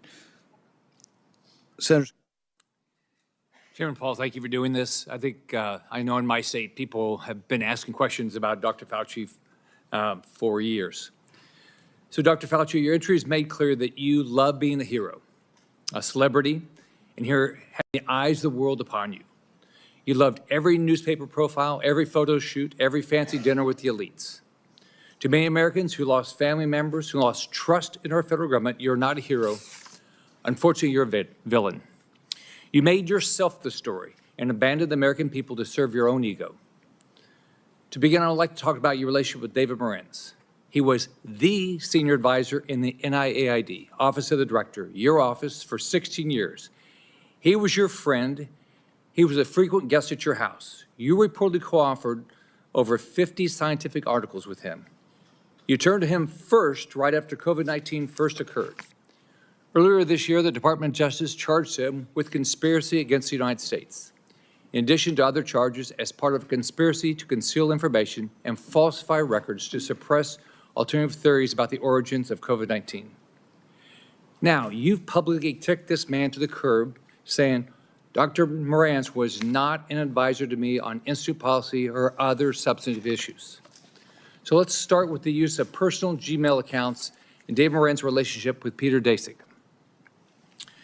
David Morenz tells Peter Daszak, president of Equal Alliance, and you've got this in front of you, it's Exhibit 1, and it's already in the record as part of this. It says, quote, P.S. I forgot to say that there's no worry about FOIA. I can either send stuff to Tony on his private Gmail or hand it to him at work or as house. He is too smart to let colleagues send him stuff that could cause trouble. Dr. Fauci, did Dr. Morenz's relationship with Peter Daszak concern you? Yes or no? On the advice of counsel, I respectfully decline to answer based upon my rights under the Fifth Amendment to the Constitution. Did Dave Morenz ever bring documents to your house? On the advice of counsel, I respectfully decline to answer based upon my rights under the Fifth Amendment to the Constitution. Did you ever receive a text about your work at NIAID to your personal cell phone? On the advice of counsel, I respectfully decline to answer based upon my rights under the Fifth Amendment to the Constitution. Did any text about your work at NIAID that went to your personal cell phone ever become part of federal records? On the advice of counsel, I respectfully decline to answer based upon my rights under the Fifth Amendment to the Constitution. Did you maintain a personal email account while serving as director? On the advice of counsel, I respectfully decline to answer based upon my rights under the Fifth Amendment to the Constitution. Did you ever receive work-related communications on that Gmail account from David Morenz? On the advice of counsel, I respectfully decline to answer based upon my rights under the Fifth Amendment to the Constitution. Did you preserve any work-related communications on that Gmail account from David Morenz? On the advice of counsel, I respectfully decline to answer based upon my rights under the Fifth Amendment to the Constitution. Did David Morenz ever provide you with documents outside of those two ways that would violate NIH policy for FOIA compliance? On the advice of counsel, I respectfully decline to answer based upon my rights under the Fifth Amendment to the Constitution. Now let's look at two other communications. You emailed David Morenz on January 26, 2020, quote, it is important that I speak with you tonight. Please call me at home. This is part of Exhibit 2 that you have in front of you. This email is sent the same day, the exact same day you write in an internal document, quote, now we know the market was not the source, it was the amplifier, unquote. Would you call the origins of COVID-19 a substantive issue? On the advice of counsel, I respectfully decline to answer based upon my rights under the Fifth Amendment to the Constitution. Did you discuss COVID-19 origins with David Morenz on this phone call? On the advice of counsel, I respectfully decline to answer based upon my rights under the Fifth Amendment to the Constitution. Now let's take a closer look at the last time you testified before Congress. This is part of what you have in front of you is Exhibit 4, which is part of the record. In June 2024, you testified to Dr. Moran's, quote, was not an advisor to me on institute policy or other substantive issues. Furthermore, his office is located in a different building from that of the NIAID director, unquote. Is that still your testimony today? On the advice of counsel, I respectfully decline to answer based upon my rights under the Fifth Amendment to the Constitution. So today, under oath, your testimony remains that Dr. Moran's was not an advisor to you on institute policy or substantive matters. On the advice of counsel, I respectfully decline to answer based upon my rights under the Fifth Amendment to the Constitution. Now, I've got Exhibit 5, which you have in front of you. On October 24, 2021, David Moran's texted you to provide information about and advocate for the controversial EcoHealth Alliance grant. You thank him and tell him that you will check the information. Would you agree that this shows an advisory relationship between David Moran's and yourself? On the advice of counsel, I respectfully decline to answer based upon my rights under the Fifth Amendment to the Constitution. Would you agree that you two were discussing a substantive issue? On the advice of counsel, I respectfully decline to answer based upon my rights under the Fifth Amendment to the Constitution. If documentary evidence establishes that Dr. Moran's advised you regarding EcoHealth Alliance, COVID origins, or grant policy, then your June 2024 testimony would have been inaccurate, correct? On the advice of counsel, I respectfully decline to answer based upon my rights under the Fifth Amendment to the Constitution. Is there any document in your possession today that would contradict your prior congressional testimony? On the advice of counsel, I respectfully decline to answer based upon my rights under the Fifth Amendment to the Constitution. Have you deleted, destroyed, or instructed anyone to destroy records after learning Congress is investigating these matters? On the advice of counsel, I respectfully decline to answer based upon my rights under the Fifth Amendment to the Constitution. Are you aware of anyone who did? On the advice of counsel, I respectfully decline to answer based upon my rights under the Fifth Amendment to the Constitution. As you know, Dr. Moran now faces charges related to destroying records while you distance yourself from him. Is that fair to a decades-long friend? On the advice of counsel, I respectfully decline to answer based upon my rights under the Fifth Amendment to the Constitution. When is the last time you spoke to him? On the advice of counsel, I respectfully decline to answer based upon my rights under the Fifth Amendment to the Constitution. In hindsight, are you disappointed how you handled COVID? Do you have any regrets? On the advice of counsel, I respectfully decline to answer based upon my rights under the Fifth Amendment to the Constitution. Dr. Fauci, I want to close with this. Here's how you impacted my family and people close to me. I have daughters with children. You can't imagine the questions they had around vaccines for their kids and themselves, and the pressure, the unbelievable pressure to make the right decision for their health. I can tell you pregnant women who worked with me were so scared because every time they went to the doctor, they were told something different about taking the vaccine, and you caused this. Imagine being a mom trying to protect their kids, or an expectant mother trying to figure out what to do. Every 3 weeks, a doctor tells you a new set of guidance on a vaccine. The haphazard information you released and pushed on the American people with little research is appalling, and why there's so much distrust in our institutions today. That trust is crucial to public health, and you, more than any person or event in my lifetime, have destroyed that trust for millions of Americans. You lied to hundreds of millions of people amid the worst public health crisis in a century. You failed to follow your own guidance. You forced people to watch their loved ones die alone over the phone. It's disgusting. You destroyed the federal government's credibility when it comes to public health. We have entire generations of Americans who, rightfully so, do not trust our institution to keep people safe because of you. This has destroyed decades of progress and lifetimes of work because you wanted to fuel your own ego and be the center of attention. What would you do differently knowing what you know today, Dr. Fauci? On the advice of counsel, I respectfully decline to answer based upon my rights under the Fifth Amendment to the Constitution. All the evidence is right here, and you still can't bring yourself to tell the truth or apologize because you received an auto-pen pardon from a staffer in the Biden White House. If we have another pandemic tomorrow, millions could die because of what you did to make Americans lose trust in their government when it comes to medicine and healthcare. How many families have you apologized to had to watch their loved ones die alone? You breached public trust, and now you're hiding behind a fraudulent pardon. Your legacy will not be as a man that saved America from COVID, but as a man who destroyed the public trust in America's public health institutions in exchange for 5 minutes of fame. This is how history will remember you. I yield back. Senator Kim.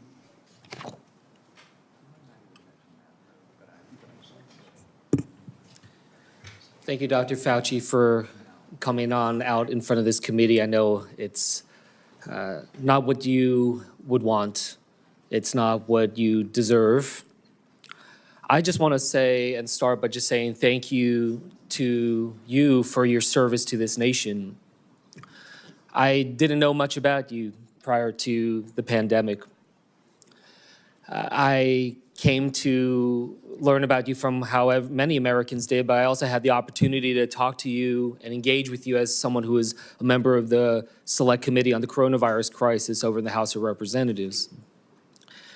When I learned about your background, 38 years as the director of the National Institute of Allergy and Infectious Disease, appointed by President Reagan, served under 7 presidents, 4 Republicans and 3 Democrats.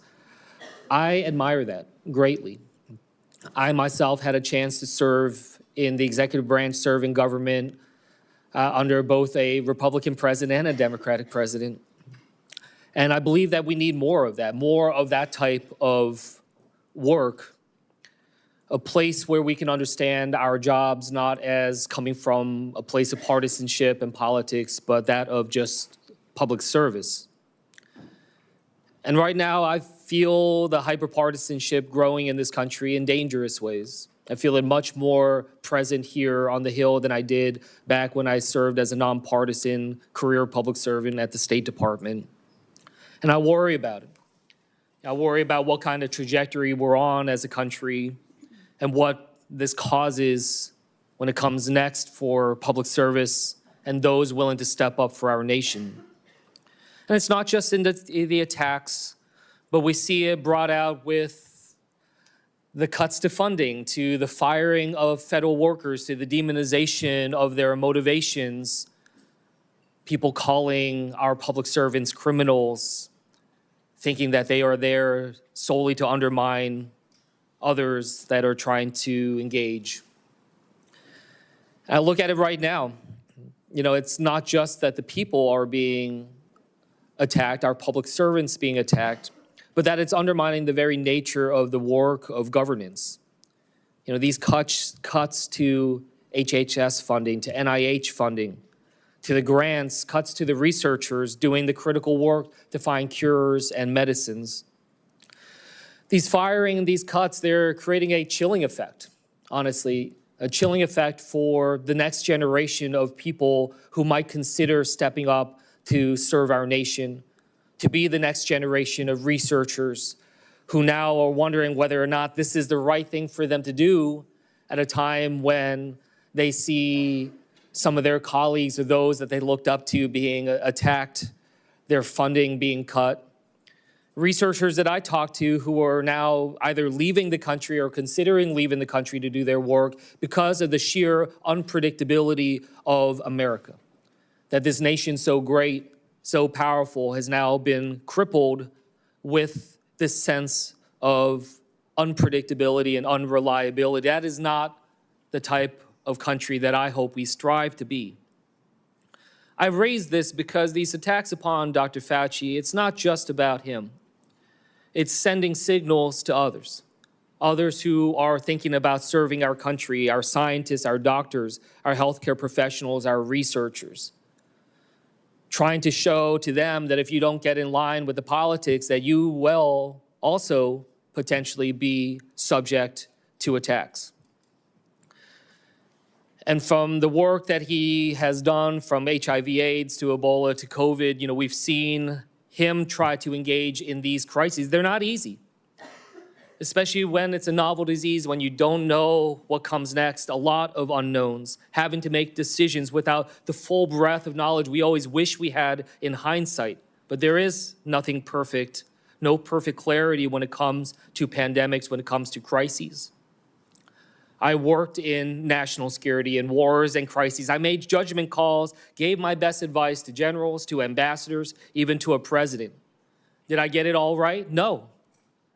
Did I do my best? I did everything I thought I could with the information that I had. The public servants, they do this work because they love this country and that they strive to improve it. It's not an easy job, but it is because there is so much at stake in our country. But these public servants do it because they are in the arena. I just want to end by just reading a portion of this because I think it's important as we're thinking about how to be able to treat public servants through this country, to think through this. And in the words of Teddy Roosevelt saying, it's not the critic who counts, not the man who points out how the strong man stumbles or where the doer of deeds could have done them better. The credit belongs to the man who is actually in the arena, whose face is marred by dust and sweat and blood, who strive valiantly, who errs but comes short again and again, who spends himself in a worthy cause, who at the best knows in the end the triumphs of high achievement, and who at the worst, if he fails, at least he fails while daring greatly, so that his place shall never be with those cold and timid souls who neither know victory nor defeat. Thank you for your service, Dr. Fauci. I yield back. Senator Alling. Thank you, Mr. Chairman. Well, nothing says honesty like taking the fifth, huh, Doc? Let's try something. What day of the week is it today? On the advice of counsel, I respectfully decline to answer based upon my rights under the Fifth Amendment to the Constitution. What color tie are you wearing? On the advice of counsel, I respectfully decline to answer based upon my rights under the Fifth Amendment to the Constitution. What color's the carpet in front of you? On the advice of counsel, I respectfully decline to answer based upon my rights under the Fifth Amendment to the Constitution. Let's just get one thing straight. You don't have any rights under the Fifth Amendment because you've been pardoned, as you very well know. As the Supreme Court has been clear for a century and more, Brown versus Walker, 1896, when he has been pardoned, he may not stand upon his privilege. You know that. Your lawyers sitting behind you now shifting nervously in their chairs, they know it. This isn't about the Constitution. This isn't about the law. This is about contempt. Contempt for this body and contempt for the American people. But I think I know why you're doing it. It's because you don't want to answer questions. It's because you did all kinds of terrible things. It's because during the pandemic you got rich, didn't you? You got rich. While people were dying, hundreds of thousands of Americans, over 1 million in the end, and you were getting rich, and not only were you doing that, you were using federal employees with taxpayer money to apply for and solicit cash prizes for you personally. Cash prizes totaling over $1 million. You did all of that during the pandemic, didn't you? That's a question. On the advice of counsel, I respectfully decline to answer based upon my rights under the Fifth Amendment to the Constitution. You remember Greg Folkers? Who was that? On the advice of counsel, I respectfully decline to answer based upon my rights under the Fifth Amendment to the Constitution. Your chief of staff is the answer. Do you remember Patricia Conrad? Who was that? On the advice of counsel, I respectfully decline to answer based upon my rights under the Fifth Amendment to the Constitution. She was your personal assistant. And what were these individuals doing in the depth of the pandemic in November of 2020 when millions of Americans were suffering from COVID? What were they doing? I tell you what they're doing. Folkers was on your behalf soliciting and gathering information for a cash award. Let's look at it. We've got his email right here, right over my shoulder. Folkers says, I'm working on this nomination for the Dan David Award for Fauci. We need to beef up the COVID part. Do you have language in the can that you could share that delineates how we responded in new ways to COVID? He sends this to multiple federal employees. What was the Dan David Award? Do you remember, Doc? On the advice of counsel, I respectfully decline to answer based upon my rights under the Fifth Amendment to the Constitution. It was a $900,000 cash award. $900,000 cash award.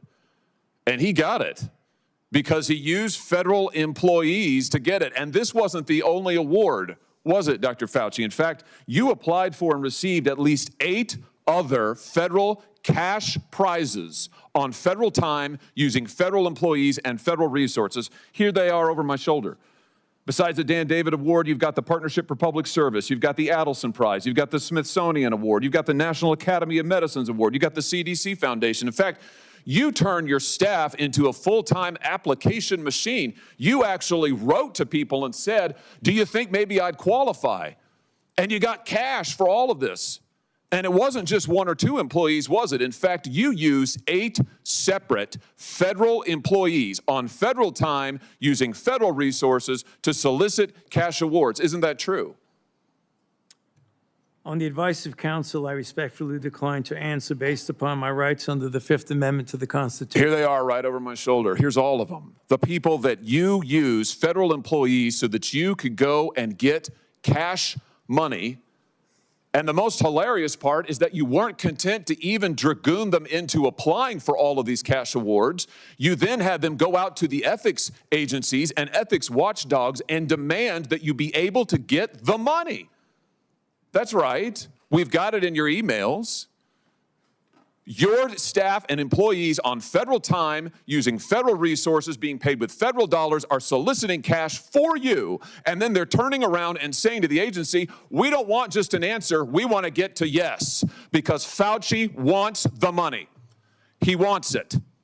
We want to get to yes, and yes takes time. This is your chief of staff again, using federal email to pressure the agency's own ethics people so that you could get money, so that you could get rich.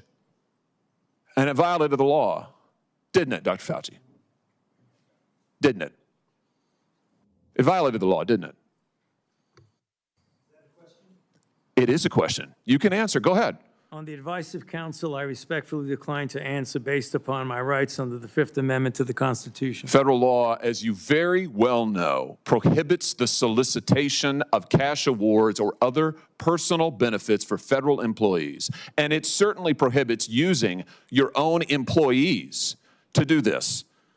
5 CFR section 2635-205B, it says it right there in black and white. You cannot use federal resources, federal dollars, federal employees, federal offices, federal email, federal time to solicit cash awards, and you did all of it, and the worst part is thousands of people were dying while you were doing it. You were supposed to be the nation's doctor, and you were playing one on TV, but this is what you were doing with your time. Isn't that true? On the advice of counsel, I respectfully decline to answer based upon my rights under the Fifth Amendment to the Constitution. Yeah, I can see why. I can certainly see why. You know what I can't quite figure out is that why you were so obsessed with it, because you're already rich. I mean, and your scheme worked here. I mean, your net worth now is north of $12 million.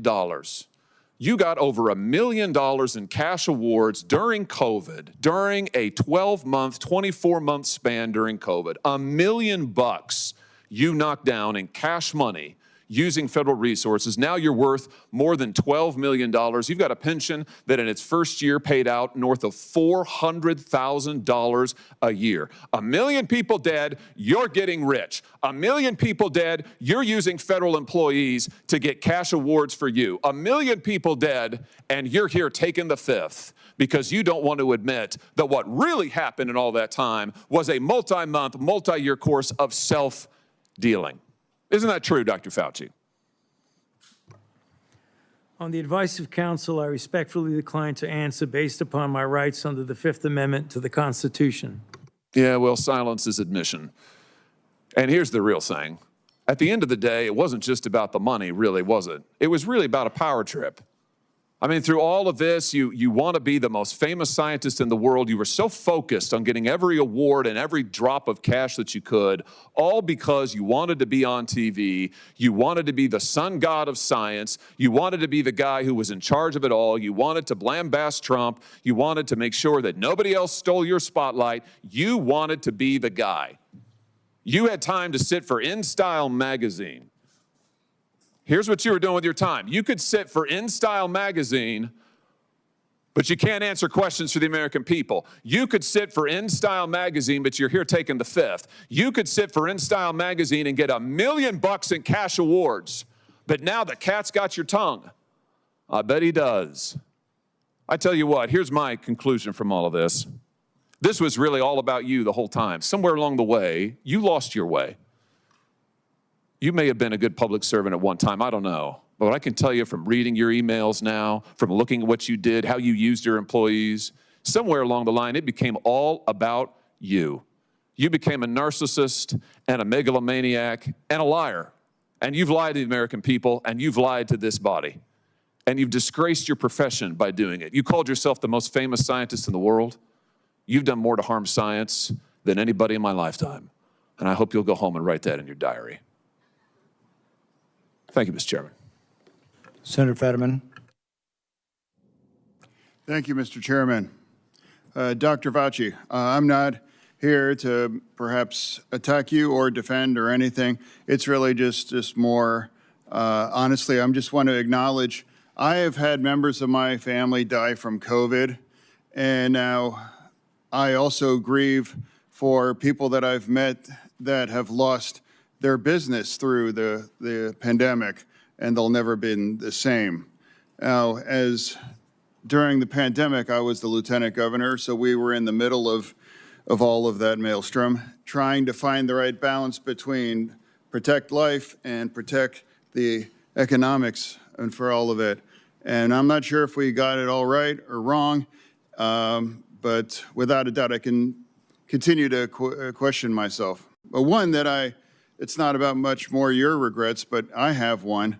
And that is early on that there was the theory that the virus could have emerged from the lab. And early on that became like a right-wing kinds of theory. And I thought it seemed to make sense. Now there was a really advanced lab that was close by, and then you have this unknown virus out. So, but that became a very partisan thing.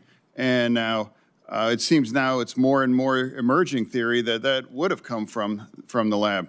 Now, you know, I think that the next time our nation's facing something like this, we are not become, you know, as I might have been, blinded by the partisan idea that maybe the truth might come from a side that's different than you are. But I think we should really be willing to pursue truth, no matter where that may have emerged, you know, for all of that.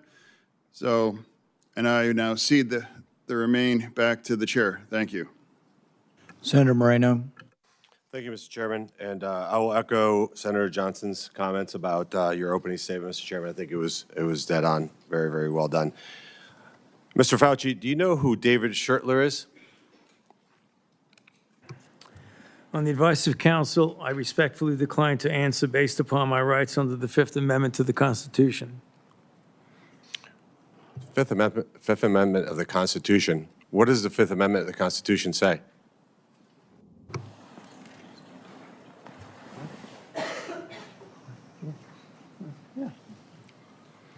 On the advice of counsel, I respectfully decline to answer based upon my rights under the Fifth Amendment of the Constitution. No, I'm just asking you what it says. On the advice of counsel, I respectfully decline to answer based upon my rights under the Fifth Amendment to the Constitution. I'm going to give the Constitution to my aide. He'll bring it over to you so you can have it for future reference. I think it's something that every American should know what the Constitution says. Do you know who wrote the Fifth Amendment? On the advice of counsel, I respectfully decline to answer based upon my rights under the Fifth Amendment of the Constitution. So you're invoking a right that you don't know who wrote it or what it says. Is that correct? On the advice of counsel, I respectfully decline to answer based upon my rights under the Fifth Amendment to the Constitution. Wow. All right, let me tell you who David Schertler is for the audience because he was ejected by the chairman. He's a high-profile criminal attorney. He's represented some really great people, like Senator Bob Menendez. Maybe that's somebody who my Democrat colleagues may remember took gold bars as bribes from the Egyptians. And there's an article here in the Washington Free Beacon that talks about why you would hire a guy like Dervish Schertler, and the comment is, if you're in deep shit, that's who you call. Do you feel like you're in deep shit? On the advice of counsel, I respectfully decline to answer based upon my rights under the Fifth Amendment to the Constitution. Clearly, what you think today is that somehow you're above reproach. Somehow you feel like you don't need to be treated like a normal American. Can you do me a favor in the audience and stand up if during the time of the COVID pandemic, you were called a racist for calling the virus a Wuhan virus or the China virus? If you thought the 6-foot rule was total crap, if you thought the vaccine wasn't something that you should take, if you thought it was outrageous the way the mask policy was rolled out, if you were fired from your job for not taking that vaccine, including members of the military, if you thought closing schools was catastrophically stupid, and that you thought that during these times saying these things made you somehow a lesser human being. Dr. Fauci, can you just turn around and look at the people behind you? You're not willing to do that? That's not a question. It's not a question. To your lawyers, not a question. It's a request. All you have to do is look up from your lawyers and look at the people who were absolutely shamed for saying what we know now to be the truth. You can't even look at them? That's a question. Are you able to look at them? You can sit down in the audience.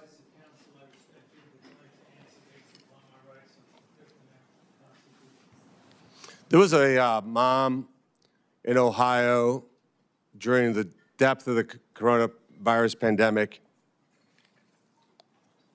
decided to go to her high school football game for her son.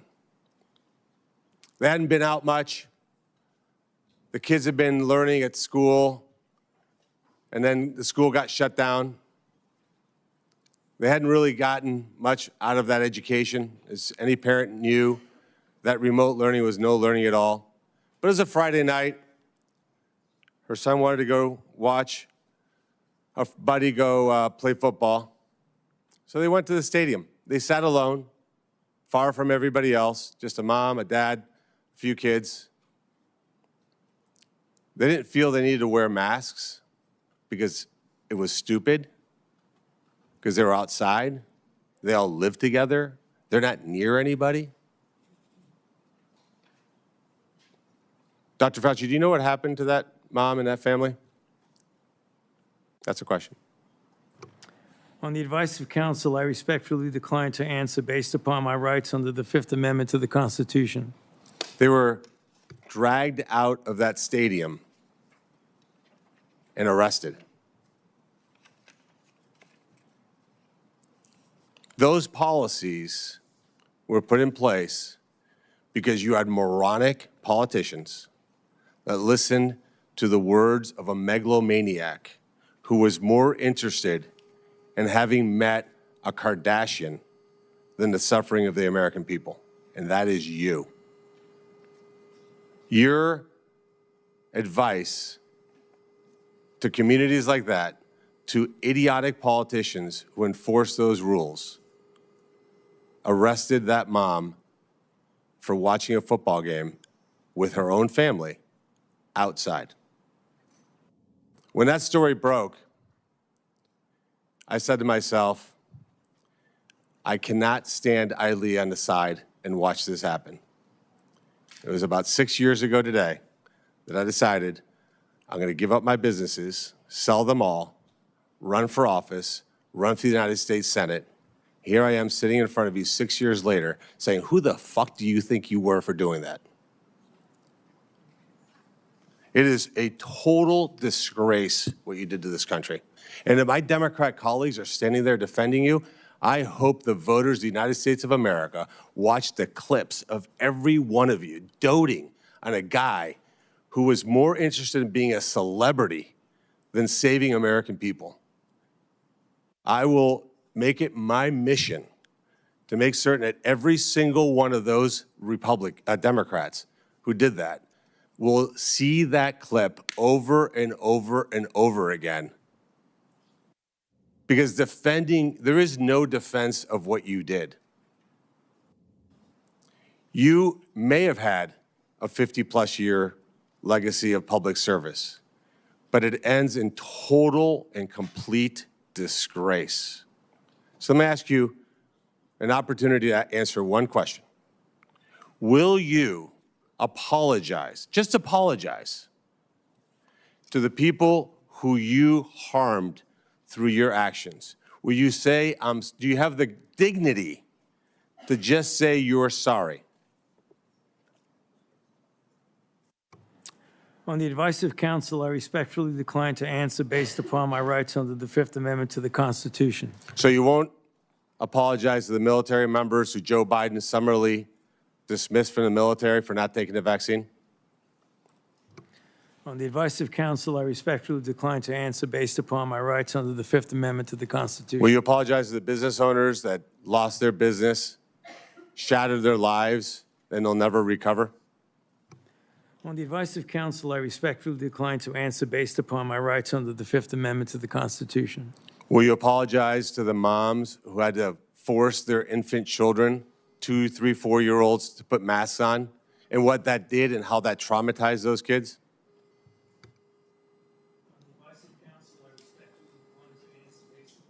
Under the Fifth Amendment to the Constitution. Will you apologize to the family members of the people who died because they took your advice and not only got the first vaccine, but the 5, 6 other boosters that they did not need?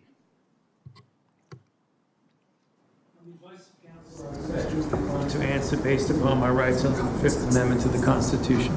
Will you apologize to that mom from Ohio for being arrested for watching a football game with her family? On the advice of counsel, I respectfully decline to answer based upon my rights under the Fifth Amendment to the Constitution. So you didn't know who wrote the Fifth Amendment. It's James Madison. Lived in this town. I can only wonder what he would think of somebody like you invoking his writings to shield culpability for the actions that you took. It's no secret why you have to hire the biggest dirtbag attorney on the planet, because of what you did. I hope you're paying him well. And I hope that one way or the other, somewhere, sometime, you answer for your crimes. Senator Ernst. Thank you, Mr. Chairman, for holding this important hearing today. Dr. Fauci, Americans haven't forgotten the tragic stories of people who lost loved ones during COVID and those that were denied a chance to say goodbye to their family members that were in hospitals or residing in nursing homes because of the COVID-19 protocols. Americans haven't forgotten the mandates, the adverse reactions to vaccines, the government misinformation, social media censorship, hotlines to tattle on their neighbors, the forced school closures, the tragic rise in suicides, or those businesses that were forced to close during lockdowns. Americans haven't forgotten the hundreds of billions of dollars spent by taxpayers for COVID relief, stolen by fraudsters who bought Rolls Royces and yachts. These were taxpayer dollars. Americans have lost trust in science and government after the COVID response, trust which will be incredibly difficult for us to gain back. Dr. Fauci, you have said that the science was evolving and that your recommendations evolved with it. But Americans remember you as the public face of the coronavirus response. As one of the nation's most trusted voices, you urged policies you said were absolutely necessary, even when those policies came at an enormous human and economic cost. And Americans deserve answers about reports that you may have worked with others to pressure the president into adopting the slow the spread strategy, and why you later sought an unconditional pardon for crimes you may have committed dating back to 2014. Dr. Fauci, in 2022, you had a taxpayer-funded salary of $480,000 a year. You were, in fact, the highest paid federal employee in the entire federal government, even making more than the NIH director and the President of the United States. According to now public documents, that was due in large part to your work on biodefense. Unreported is how NIAID spent over $1 billion from 2009 to 2026 in biodefense and influenza federal contracts and subcontracts.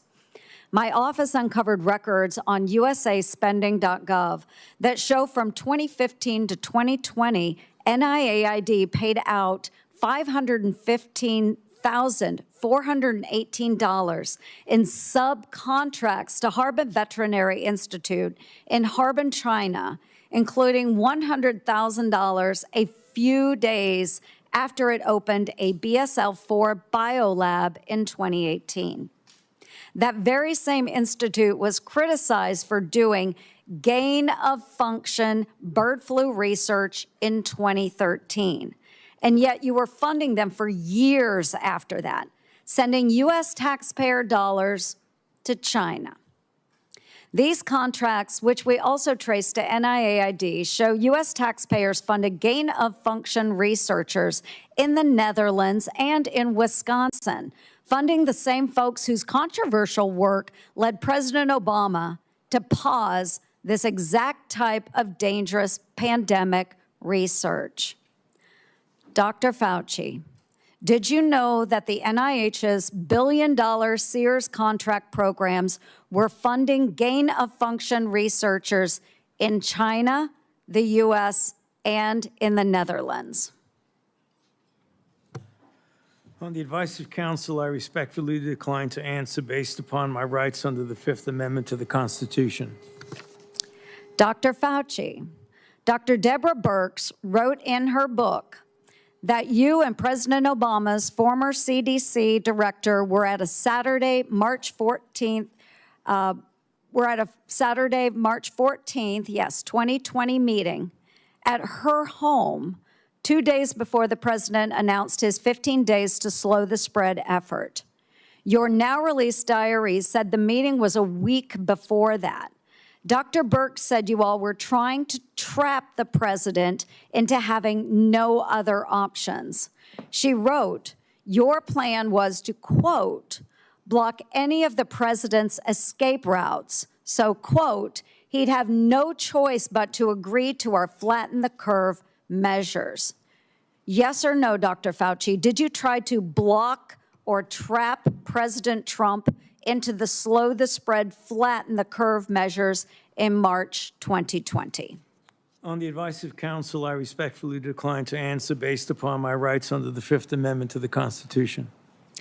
When the COVID-19 virus broke out in Wuhan, China, you, Dr. Fauci, knew pretty much right away that NIH had funded Chinese labs, including those doing coronavirus research. There's email traffic from early January 2020 where your staff was flagging for you that NIH funded coronavirus research at the Wuhan lab through EcoHealth Alliance. Yet few Americans knew we funded the Wuhan lab because the funding went through a sub-award and was not reported to the public database like usaspending.gov as it should have been. Also, EcoHealth violated federal law by failing to report in its research papers how much taxpayer funding it spent on that research. At my request, the Government Accountability Office helped track down that $1.4 million of U.S. taxpayer money that was sent to the Wuhan Institute of Virology, both by you, Dr. Fauci, and through USAID. But first, it passed through EcoHealth Alliance, which I helped to get defunded through the NDAA. Dr. Fauci, did you intentionally use subaward funding to obscure NIH funding of Chinese biolabs and coronavirus research? On the advice of counsel, I respectfully decline to answer based upon my rights under the Fifth Amendment to the Constitution. NIAID awarded multi-million-dollar grants to a number of scientists shortly after they wrote publicly in the Proximal Origins paper that the COVID virus likely came from nature. Though documents Chairman Paul released last week show in private, those same scientists were much more open to the virus being from a lab. In 2023, Representative Jordan insinuated that you basically gave a $9 million bribe in the form of an NIH grant to NIH-funded virologists to say the virus likely was from nature. Dr. Fauci, yes or no, did you reward the Proximal Origin authors by giving them NIAID grants or contracts? I respectfully decline to answer based upon my rights under the Fifth Amendment to the Constitution. Dr. Fauci, we have learned that U.S. coronavirus researchers at UNC shipped, quote, humanized or transgenic mice to China by around 2017 for use in their dangerous coronavirus work. Under your NIAID coronavirus, researchers also used aborted baby body parts in mice research, and taxpayers paid for them to do that. NIH-funded coronavirus researcher Dr. Ralph Barrick and his colleagues at UNC put parts of livers, thymuses, and chunks of human fetal lung that they got from aborted, almost 5-month-old human babies. They put those parts in their research mice. They disgustingly named them BLTL mice and wrote they had created a, quote, sandwich of aborted body parts in the mice. Get it, folks? BLT. A BLT sandwich. Your RML lab employees in Montana also ordered and used aborted baby body parts in their taxpayer-funded research. And emails show how they plan to use those mice for post-COVID work. NIH funded putting aborted babies' fingers and scalps off the heads of aborted babies and putting them into the backs of research mice. The scalps later grew fine baby hair in the mice. They even included those disgusting photos in their research paper that you funded. Not all of those were research on coronaviruses, but some were. Thankfully, the current NIH director has said no more of this. Dr. Fauci, yes or no, do you think that human aborted parts should be put into mice for coronavirus research? The advice of counsel, I respectfully decline to answer based upon my rights under the Fifth Amendment to the Constitution. Mr. Chairman, would you direct the witness to answer the questions that we have been asking? He probably would if he was here, but I can direct it. But no, I think we understand his answer. We do understand that. Americans are asking for accountability, Dr. Fauci, and your silence is very telling. Thank you, Mr. Chair. Senator Moody. Thank you, Mr. Chairman. You know, I'm the most junior member of the Senate here, showing from where I sit. I just got here last year. Many of you may remember I was the Attorney General in Florida who fought back against the lockdowns, the school closures, the church closures, everything to embrace sanity and science. We fought back. We got ridiculed for it. And we didn't just call people names. We actually impaneled a grand jury of people of all walks of life, all political persuasions. So that's how I came here, fighting for a free state amongst states that had locked their own people down. We are now called the Free State of Florida. And I believe our responsibility here is to make sure that government remembers the people are our bosses, that we report to them, that we're accountable to them. Government shouldn't operate for itself. Government operates on behalf of and for the American people. And anytime we get close to reporting back to our bosses about what government has done or how it's been abused or how individuals that are employed by the government had acted in their own self-interest or against the interests of the American people, every time we get close, if we start uncovering outrageous fraud, we'll have a hearing, and the tactics have been to not show up. So you'll have all of us over here trying to drill down on why we've been giving money that actually works against American citizens, and no one shows up. Today nobody's here at the moment. Today there seems to be a different tactic. Today, we have Democrats showing up and trying to spin why we shouldn't even be having this hearing to report back to our bosses. As one said, today's hearing does damage. It will deter others from public service. Another said, this hearing is designed to entrap you. Another said, one fell all over himself flattering you, thanking you for your service multiple times, quoting man in the arena. Another said that we are demeaning first responders, and today is a sad play in a repeated playbook, or we're going after one man. I mean, all of their time was used on why we should not be having the hearing to report back to our bosses and give the people accountability. So I would like to talk about that because I believe that the trust the American people place in our public health institutions and what happened to that trust during COVID is important. Because in a public health emergency, they are asked to make extraordinary sacrifices based on advice given to them by the government that is supposed to be working for them. And for that system to work, the public has to be able to trust the people giving them instructions. That trust depends on candor. Would you agree with that, Dr. Fauci? On the advice of counsel, I respectfully decline to answer based upon my rights under the Fifth Amendment to the Constitution. And when the evidence is uncertain, officials need to say so. When recommendations are based on assumptions rather than hard data, they need to say so. And when they get something wrong, they need to own it. And when the trust is lost and the consequences extend far beyond any single pandemic, the next time public health officials genuinely need Americans to listen, millions of people may simply ignore them or not believe them. And Dr. Fauci, you were undeniably the face of the federal government's COVID response. You said so yourself in your diary. You said it's not hyperbole to say, I've become the most famous and talked about person in the country. So I want to understand how we got here. Let's start at the beginning.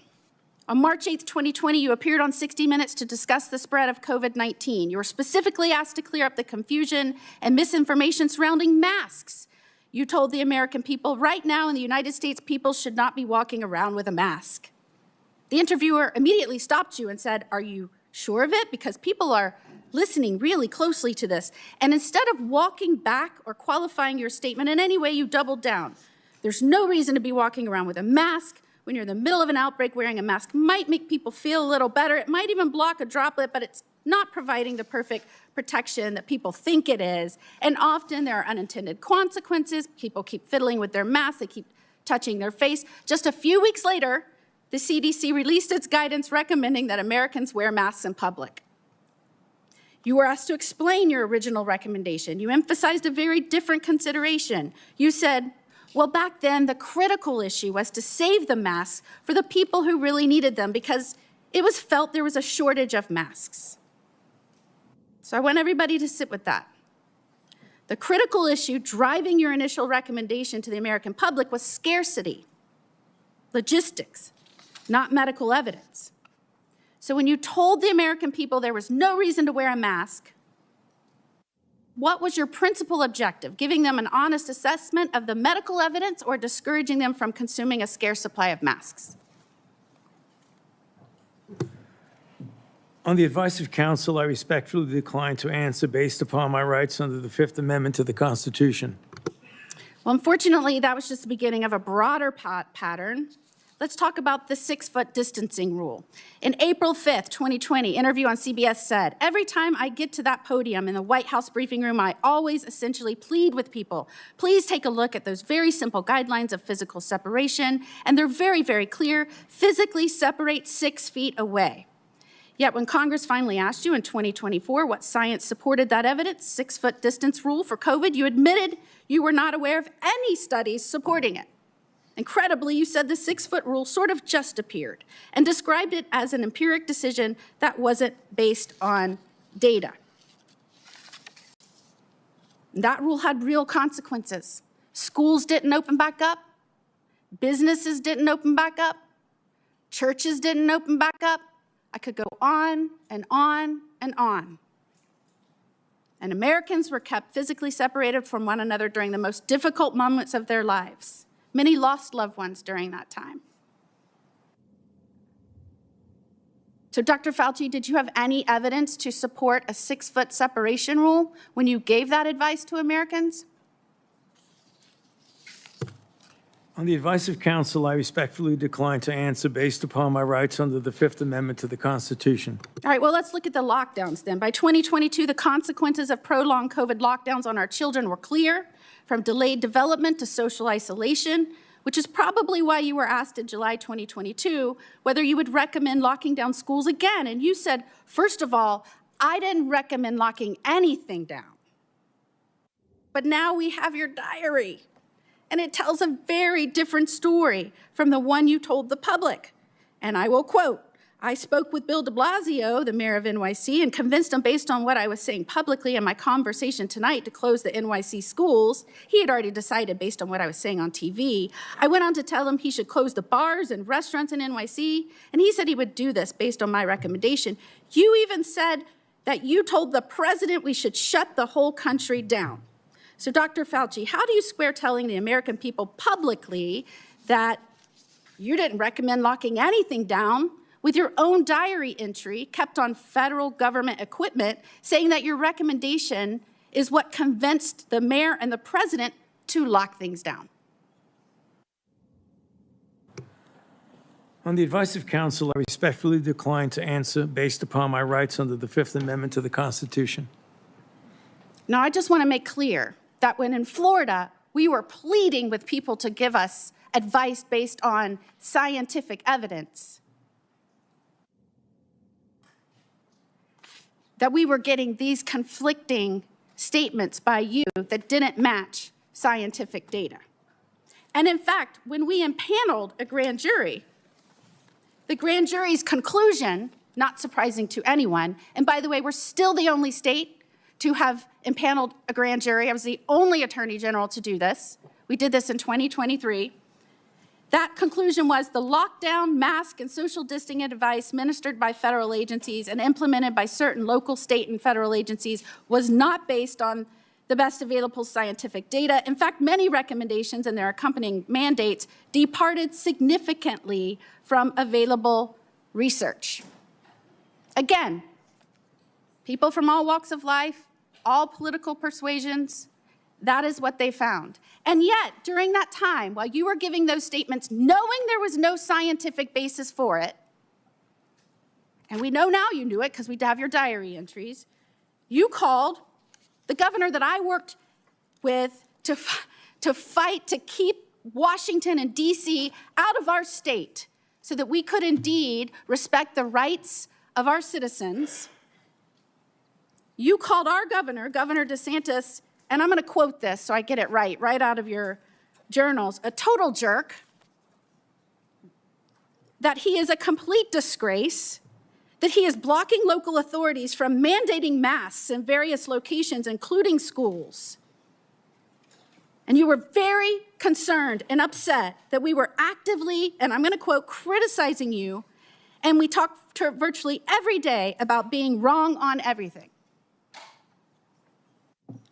And what is astounding is that you wrote you feared because of that, because we were questioning our government, because we were fighting back for the truth from our government, from scientifically based recommendations, because we were pushing for that. You said you feared that our democracy is in dire danger. Thank goodness we have people up here that I work with that understand our role, which is to report to our bosses, the people, because they are in charge. Calling for our government to be honest with us and transparent with us and accountable to us, that is a democracy. What you did is the opposite. And I cannot believe I have to explain this to someone who represented our government and some of the most important issues for so long. And before I conclude, if I can just put up our pardon. This is the pardon you have heard so much about. And Dr. Fauci, the only other person that got a pardon like this, I believe, had a last name of Biden. This pardon goes back to, and if you'll see, January the 1st of 2014. Did you talk to President Biden and ask for this pardon? On the advice of counsel, I respectfully decline to answer based upon my rights under the Fifth Amendment to the Constitution. Who did you talk to in the White House about this pardon? On the advice of counsel, I respectfully decline to answer based upon my rights under the Fifth Amendment to the Constitution. Did you specifically ask that it be dated back to the beginning of 2014? On the advice of counsel, I respectfully decline to answer based upon my rights under the Fifth Amendment to the Constitution. Did you do that so that you would be given immunity going back to the beginning of 2014? On the advice of counsel, I respectfully decline to answer based upon my rights under the Fifth Amendment to the Constitution. I'm just very interested in why it was this date. Did it have anything to do with the fact that 2014 was also the year that the NIAID or NIH began funding EcoHealth Alliance's Understanding the Risk of Bat Coronavirus Emergence Grant? On the advice of counsel, I respectfully decline to answer based upon my rights under the Fifth Amendment to the Constitution. And this is the same grant that funded the work on bat coronaviruses at the Wuhan Institute on Virology. Millions of Americans are questioning what happened during COVID, why we were given misleading information, misleading advice, why you gave conflicting statements based on, I guess, how you were feeling that day. And Americans, rightfully, we lost over 1 million Americans. They should be insulted when the Democrats insult our chair that he's doing this because he is on an obsessive mission to go after one man. Could his obsessive mission be to find out why 1 million Americans died and who might be responsible for that and where that started? Could that be his mission, Dr. Fauci? On the advice of counsel, I respectfully decline to answer based upon my rights under the Fifth Amendment to the Constitution. And after everything we have just walked through, can you sit here today and tell the American people, our bosses, that you bear no responsibility for their collapse in trust of their government? On the advice of counsel, I respectfully decline to answer based upon my rights under the Fifth Amendment to the Constitution. Time has expired. We're going to do another quick round for those who remain, about 5 minutes. Any questions that haven't come up that are pressing, let's try not to go over territory that's already been done. I'll begin by asking unanimous consent to insert into the record documents show that the CIA transferred funds to NIAID through interagency agreement. Hearing no objection, so ordered. We had hoped to hear testimony from Anthony Fauci today. We haven't. But I think it's important that we do hear from him. So we will have a video we'll play in a moment. For years, Anthony Fauci has been the public face of saying this in all likelihood came from nature. He kept saying, it's the marketplace, it's the marketplace, it's the marketplace. He's been saying that on television up until recently. But what we find is that what he was saying in public is different than what he was saying in private. In January, in private, he wrote that looks like the wet market was a super spreader event. It didn't originate there. We know that some of the earliest deaths and sickness came from somewhere else. But then for years and years, we got dishonesty. So let's play the video so we can see a little juxtaposition of the problem we're dealing with.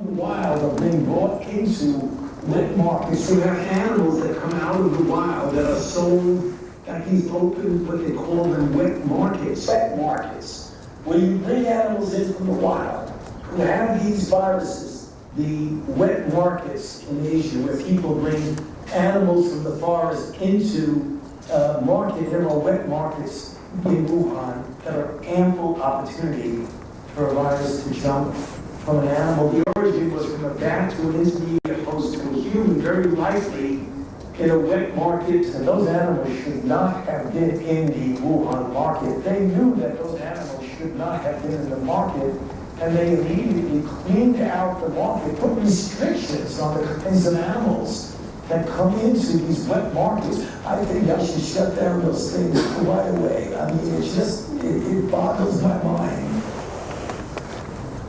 So repeatedly saying in public something different than what he believed in private.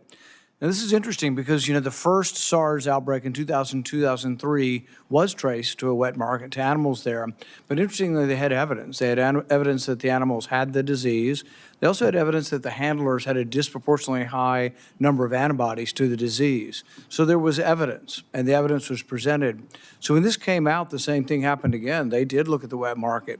They looked at the wet market and tested, I think, 80,000 animals and didn't find any animals that had COVID-19. When they did find COVID-19 and trace samples there, they found that the DNA or the RNA was consistent with human spread. This was known not later on, didn't take years to develop, was known in January of 2020. And so Dr. Fauci says privately he knows it didn't come from the wet market, but as you saw, those were over a multi-year period. One of the other discussions I've had with Dr. Fauci over the years about natural immunity. So most infections, you get a degree of immunity, not perfect, some fairly perfect. Smallpox, you just don't get again. George Washington knew this. He had his wife get vaccinated, but he didn't because he'd already had smallpox. But there's one particular story that a man came up to me who'd lost his wife to COVID. He said, we all got it. We all got sick, and my wife ended up getting sick enough to go to the hospital. But we'd recovered 2 weeks. She was still alive. 2 to 3 weeks later, we'd all recovered, and they wouldn't let us be with her. And to this day, it's one of the saddest things. And it just, I think all of us should think about this. They were not allowed to visit their mom. He wasn't allowed to visit his wife in the hospital. But based on this misunderstanding of natural immunity, that for some reason, 2 weeks later, they were a problem. But this was all promulgated by you. We had the workers in the, the meat factories. They were essential. They had to keep working. Most of them got COVID. They got it in the first couple of weeks. Most of them were younger. The reassurance should have come from public health. The reassurance should have said, congratulations, you've recovered. It also should be acknowledged. What's the number one thing we can do if we get another pandemic? Before we have a vaccine, before we have monoclonal antibodies, it would be to utilize natural immunity. So instead of the advice you were giving to Cuomo and others in New York that led to the deaths of hundreds of thousands of people or tens of thousands of people, you could have been saying, well, maybe the nurses taking care of the elderly should be people who are 2 weeks out from COVID infection. We could have used natural immunity as somewhat of a block of protection. Imperfect, but the only protection we had and the only thing we could have done. Instead, the nursing homes were seated with people who had COVID. So I think the discussion of natural immunity is one where there wasn't sufficient honesty, humility, there wasn't enough presentation to encourage people. That was the only encouraging thing we had for a while is you've got it. You're very, very, if not impossible, close to impossible chance that you'll die if you get it again. Everybody could have been reassured. Nobody was reassured. It's like, well, we don't know. We just don't quite understand natural immunity. My favorite quote from that is from Martin Kulldorff from Harvard. You called him one of the people that you had to take down, the fringe epidemiologist, which I've never ever heard a scientist call another scientist that. But he jokingly said on Twitter, he said, yeah, we knew about natural immunity from 486 BC, from the time of the Athenian plague. We lost all knowledge of it in 2020. The good news is it's slowly coming back. 24 to 2025, we're beginning to understand what natural immunity is again. Not something perfect, but a useful tool that could have been used, but also something that could have helped people by telling the public, my goodness, you're not going to die now. You have a chance. If you've already had it and you're 85 years old and you're at risk for it, and you're wanting to feed your wife, and they're telling you to wear 4 masks and not be around your wife when you've already had it, it made no sense. I visited with a man whose mom was 83 and she was dying from COVID. They go to the hospital in Orange County. They won't admit her to the hospital till she's vaccinated because we have a policy that everybody in the hospital must be vaccinated. She's got COVID and they wanted to vaccinate her again. At one point in time, the CDC understood this. They told people, don't get vaccinated if you've had COVID within 3 months. Why? Because it may give you a heightened immune response when you've already got a heightened immune response. But giving a person very sick, and many of the people who died from COVID died from sort of this storm of response, this immune storm. The answer wouldn't be try to stir up their immune response more by giving them a vaccine. The answer was actually steroids. And good old-fashioned steroids, 37% reduction in death. It turned out to be way more valuable than remdesivir, way more valuable than any of the other treatments. But I don't remember ever hearing a complimentary word on natural immunity or steroids or anything else. And you know, I wish we could have done more today. I would have been willing to accept an apology today. I'm sorry I made mistakes. We all made mistakes. And, you know, at the time, I thought the gain of function research was, you know, the risks of it were worth the benefits. But I've reassessed since 15 million people died. People say, well, gosh, these things never happen. We know it happened in 1977. We know with 100% certainty a virus escaped. In 1977, there's something called the Russian flu.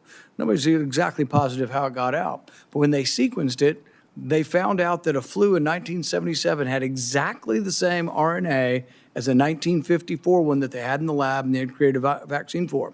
In fact, turns out anybody born before 1954 was immune, and the only people who got it were people who were born between 1954 and 1977. But it was identical. The genetic sequence was identical to this vaccine or the virus from 1954, and that doesn't happen because these respiratory viruses are always mutating. To be identical means it had to have leaked from the lab, proof positive that it had. So we know this happens. An author by the name of Young wrote a book and said there was 1,200 cases of significant accidents that have occurred. We knew all of this, and yet it was completely discounted because I think you were worried that if it was seen that you funded dangerous research that started the pandemic, you'd get blamed. And it was a concerted effort. It wasn't just you. Anybody associated with the funding decided we needed to protect ourselves. Senator Johnson. Thank you, Mr. Chairman. You mentioned that we lost knowledge of natural immunity. I didn't. Dr. Fauci did. I suppose I had an asymptomatic case of COVID because of the very faulty PCR test. I never got vaccinated or injected. There's no way I would have done that because I found out enough about the mRNA gene therapy. But you also brought up the issue of hospital protocols. I'm going to be holding a public event on hospital protocols. We've already received a couple hundred testimonies. They are heart-wrenching. They are heart-wrenching.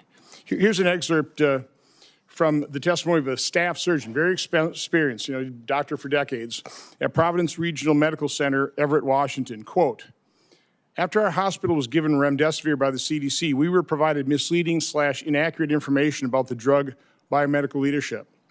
When I had a young trauma patient who was a perfect candidate for remdesivir, the infectious disease doctor on call told me to not give it to her because, quote, she seemed like a nice girl. He concludes, it was known early the remdesivir kills. As I said, nurses referred to it as run, death is near. So again, I've always been, because it never made sense to me that we put all of our eggs in the experimental gene therapy. If you knew anything about it, you would have avoided it like a plague. and we sabotaged early treatment.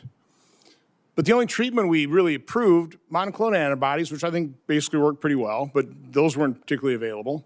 They were denied an awful lot of patients. It was all remdesivir. Based on a study that the NIH changed the endpoint from mortality, because it had no impact on mortality, to days of recovery. A drug that the WHO recommended against its use in COVID in November of 2020, but a drug that cost over $3,000 for a course of treatment, versus things like ivermectin, hydroxychloroquine, who even Dr. Fauci, I should have got that one out because I want to take this time to enter things in the record, said that, we need to have a very tight protocol on remdesivir because it's unknown, but hydroxychloroquine, I mean, that's approved, some side effects, but we have a long history of it. Let's put up my latest chart. Again, I was tracking adverse events on the experimental injection, but I use this chart as a comparison. So you've got ivermectin, hydroxychloroquine.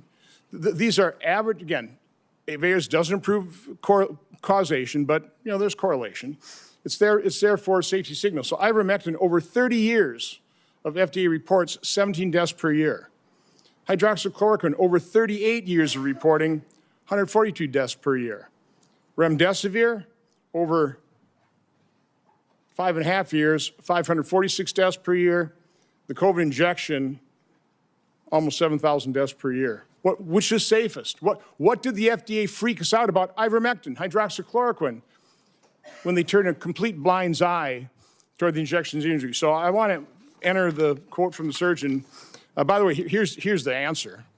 Cheryl Atkinson in an interview said, when it comes to money, we check financial ties among experts on the government panel devising coronavirus treatment guidelines, which had the effect of dialing back hydroxychloroquine use and giving an edge to remdesivir. We found the 11 members reporting links to a drug company, 9 of them named relationships to remdesivir's maker, Gilead.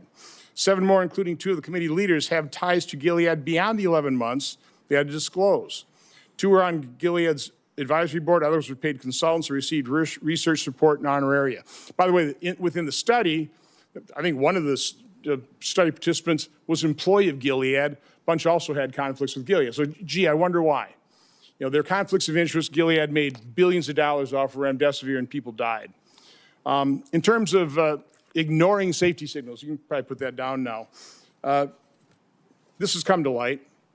This is Dr. Drew Weissman, who got the Nobel Prize for the mRNA platform. He wrote to Dr. Fauci on February 8th of 2020. Tony, I wanted to alert you to some new data we generated with our mRNA LNP vaccine. Now, it was a higher fold dose, but that mRNA LNP go to the placenta and fetus measured by translation of the mRNA and cause of immune response in the amniotic fluid. So that same day, Dr. Fauci responds, it'd be interesting to see what human dose levels given intramuscular do. So about a month later, Dr. Weissman replies, he said, we still have some concerns over the data after they tested at IM. Now, again, there's more documentation in terms of the FDA blew it off. It's like, don't worry about that. That was the whole thing. That's what Peter Marks did when he was shown that his algorithm was going to mask safety signals. The last thing I want to enter in the record here is, and I want to make the point, why is this important? That they buried the treatment of severely injection injured. The fact that we haven't acknowledged these injection injuries, these people can't get treatment. They're being gaslit by their doctors. So it's all in your head. The rate of the injection injured of suicides is increasing because they've given up hope, because our medical establishment and federal health agencies completely failed them, failing to acknowledge it. So again, Dr. Nath was diagnosing and treating injection injured in March of 2021. This concerned people. So you had Dr. Walter Koroshitz, writes Dr. Fauci. One of the points he made, there's been a steady, slow stream of reports to me of post-vaccination neurological conditions. Dr. Nath has been collecting a bunch. He has reports sent out to publish. Well, that alarmed everybody. Boy, you can't let the public know what's actually happening. You can't actually let the public know what the science is showing. So on April 29th, a email from Francis Collins, head of NIH, to Dr. Koroshitz, says, I find this approach troubling and will have the main consequence of feeding vaccine hesitancy and social media overreaction. Then Dr. Lawrence Tabak writes to Francis Collins, I don't understand why Walter does not shut this thing down. Why don't you shut down Dr. Nath, who's actually treating injection injured? Why? Because of vaccine hesitancy. And because we haven't acknowledged that, and the reason I've been advocating for this is because I know the injection injured. I know people who lost loved ones within days of the injection. And we've turned our backs on them. They deserve acknowledgement. They deserve to be heard, seen, and believed so they can get treatment. I also know the doctors whose careers were destroyed because you denigrated things like ivermectin and denied ivermectin to people in hospitals who got their kidneys knocked out by the remdesivir but got put on ventilators, never got to hug their loved ones goodbye because of those hospital protocols. That's what your science did to people. So, Dr. Fauci, my only question is, based on your lack of testimony here today, based quite honestly on our investigation into the cover-up of safety signals and injection injuries, we have issued letters to a number of former FDA officials to come in for transcribed interviews. You will be getting a letter today asking for a volunteer transcribed interview. So I'd be asking, will you comply or will I have to subpoena you? On the advice of counsel, I respectfully decline to answer based upon my rights under the Fifth Amendment to the Constitution. Expect a subpoena. Thank you. Senator Scott. Dr. Fauci, did you personally receive any royalty payments connected to COVID-related intellectual property? On the advice of counsel, I respectfully decline to answer based upon my rights under the Fifth Amendment to the Constitution. Given that NIH receives royalty payments from certain pharmaceutical companies, why would any American believe these financial ties did not influence decisions about which treatments were promoted or restricted? On the advice of counsel, I respectfully decline to answer based upon my rights under the Fifth Amendment to the Constitution. Why doesn't NIAID publicly disclose these payments? On the advice of counsel, I respectfully decline to answer based upon my rights under the Fifth Amendment to the Constitution.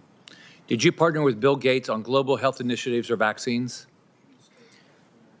On the advice of counsel, I respectfully decline to answer based upon my rights under the Fifth Amendment to the Constitution.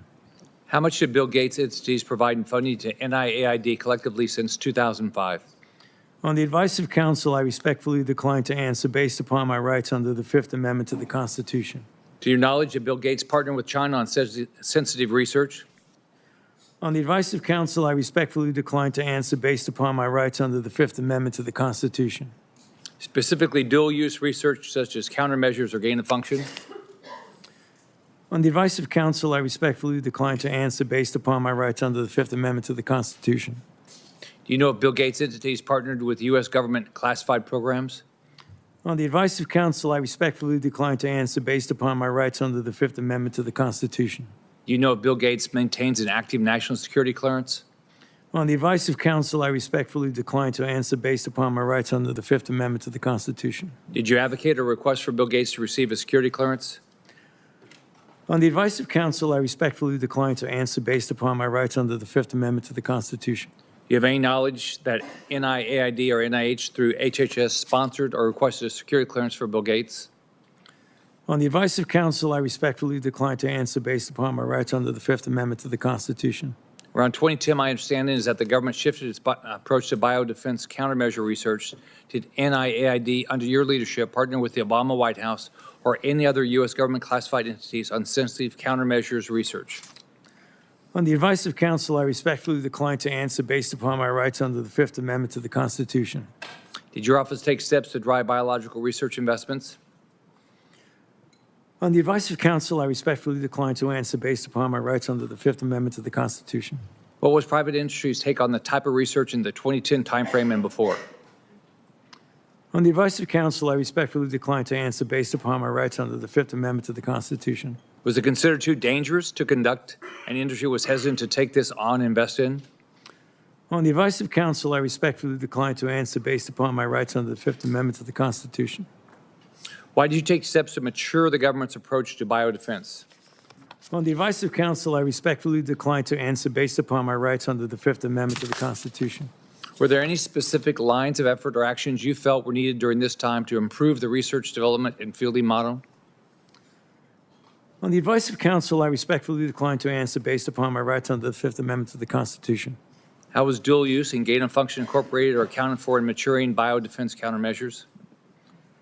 On the advice of counsel, I respectfully decline to answer based upon my rights under the Fifth Amendment to the Constitution. Did you ever discuss moving gain of function countermeasures research out of government space to private industry space? On the advice of counsel, I respectfully decline to answer based upon my rights under the Fifth Amendment to the Constitution. How were these private organizations regulated through government oversight while conducting risky research, including gain of function or gene editing technology? On the advice of counsel, I respectfully decline to answer based upon my rights under the Fifth Amendment to the Constitution. Did the Obama White House or any government entities take steps to inject funding into private industry? On the advice of counsel, I respectfully decline to answer based upon my rights under the Fifth Amendment to the Constitution. How do you ensure that our national security and public health is protected when private organizations work with foreign countries of concern and have the no government oversight, such as the EcoHealth Alliance research grant you funded in a CCP military lab? On the advice of counsel, I respectfully decline to answer based upon my rights under the Fifth Amendment to the Constitution. Did given the culture of the pay to play at NIAID, did you or anyone acting on your behalf make any payment or enter any arrangement in any way or fashion to secure influence the broad pardon you received from President Biden? On the advice of counsel, I respectfully decline to answer based upon my rights under the Fifth Amendment to the Constitution. Thank you, Mr. Chairman. I'd like to ask unanimous consent to enter into the record a letter from the Department of Energy that confirms during Anthony Fauci's tenure that Bill Gates was given Q security clearance from 2014 to 2021. Without objection, that will be entered into the record. I'd also ask unanimous consent to enter into the record the contents of the folder of authorities provided to Dr. Fauci, including the pardon.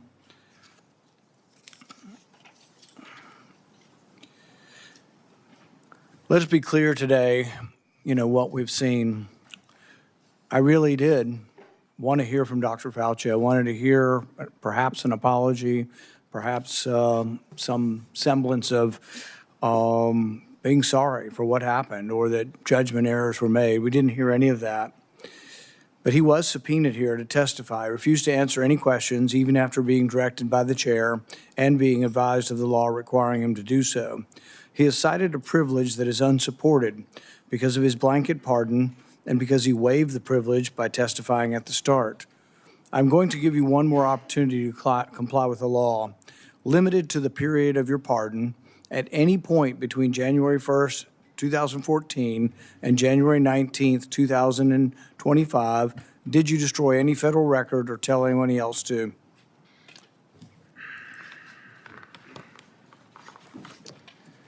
Under the advice of counsel, I respectfully decline to answer based upon my rights under the Fifth Amendment to the Constitution. Given that you have a unlimited presidential pardon, what is your specific objection that you are making? On the advice of counsel, I respectfully decline to answer based upon my rights under the Fifth Amendment to the Constitution. My question was limited to the period of your pardon only. I find your objection unsupported and direct you to answer the question. On the advice of counsel, I respectfully decline to answer based upon my rights under the Fifth Amendment to the Constitution. Because you refuse to answer, citing a privilege that is unsupported because of your pardon, and after being denied to do so, this committee has scheduled a vote next week on a resolution certifying your contempt. I think we have another question or two from Senator Langford.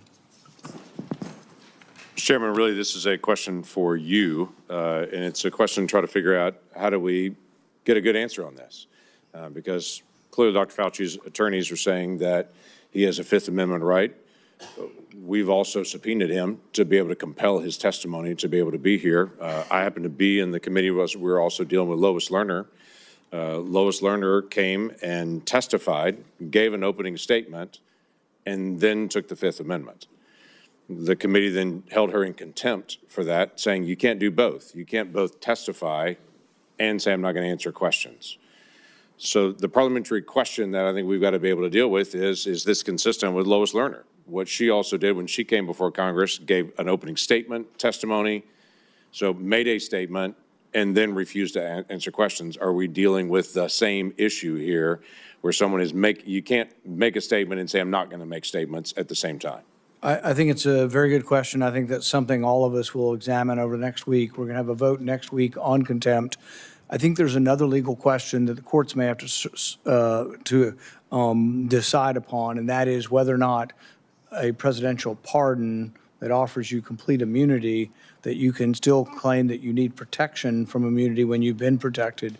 Because Dr. Fauci isn't liable for anything as long as he tells the truth, even if he admits that he destroyed records on a routine basis. His assistant said she destroyed a ton of emails. I think it was a routine thing. I think he destroyed throughout his career there probably thousands of emails.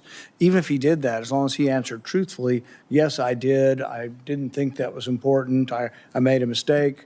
He can't be prosecuted for it. Many of the things are outside the statute of limitations as well. All he had to do today, if he wanted to testify, was be honest. As long as he was honest, even about committing a crime, he would have no jeopardy. But I think the pardon has given him more immunity than most people would ever get. Like if you offer a witness immunity in exchange for testimony, he has blanket immunity. The president gave him blanket immunity for virtually anything he could have possibly done, while at NIH. So I think we all have to individually answer this question. We welcome you to be part of helping us figure out the question, but there will be a vote, at least right now, there will be planned to be a vote next week on contempt. Okay, thank you, Mr. Chairman. Today will be the capstone to Anthony Fauci's 40 years of abuse of power at NIH. In the end, must imagine Fauci believes he got away with it. But still, late at night, even the guilty must become anxious, rerunning the scenarios through his mind, wondering, latching on to lingering doubts, and worrying. Did his actions lead to the largest man-made plague in human history? Are the millions dead the result of his experiments or experiments that he approved that increased the pathogenicity of deadly viruses? History will judge, but the facts, as we now know them, paint a sordid tale of dishonesty, misjudgment, and ultimately the hubris, the likes of which the world has rarely seen. If everyone will remain seated for a few minutes, we're going to let Dr. Fauci exit. Thank you. Dr. Fauci, say hi to Vincent Munster.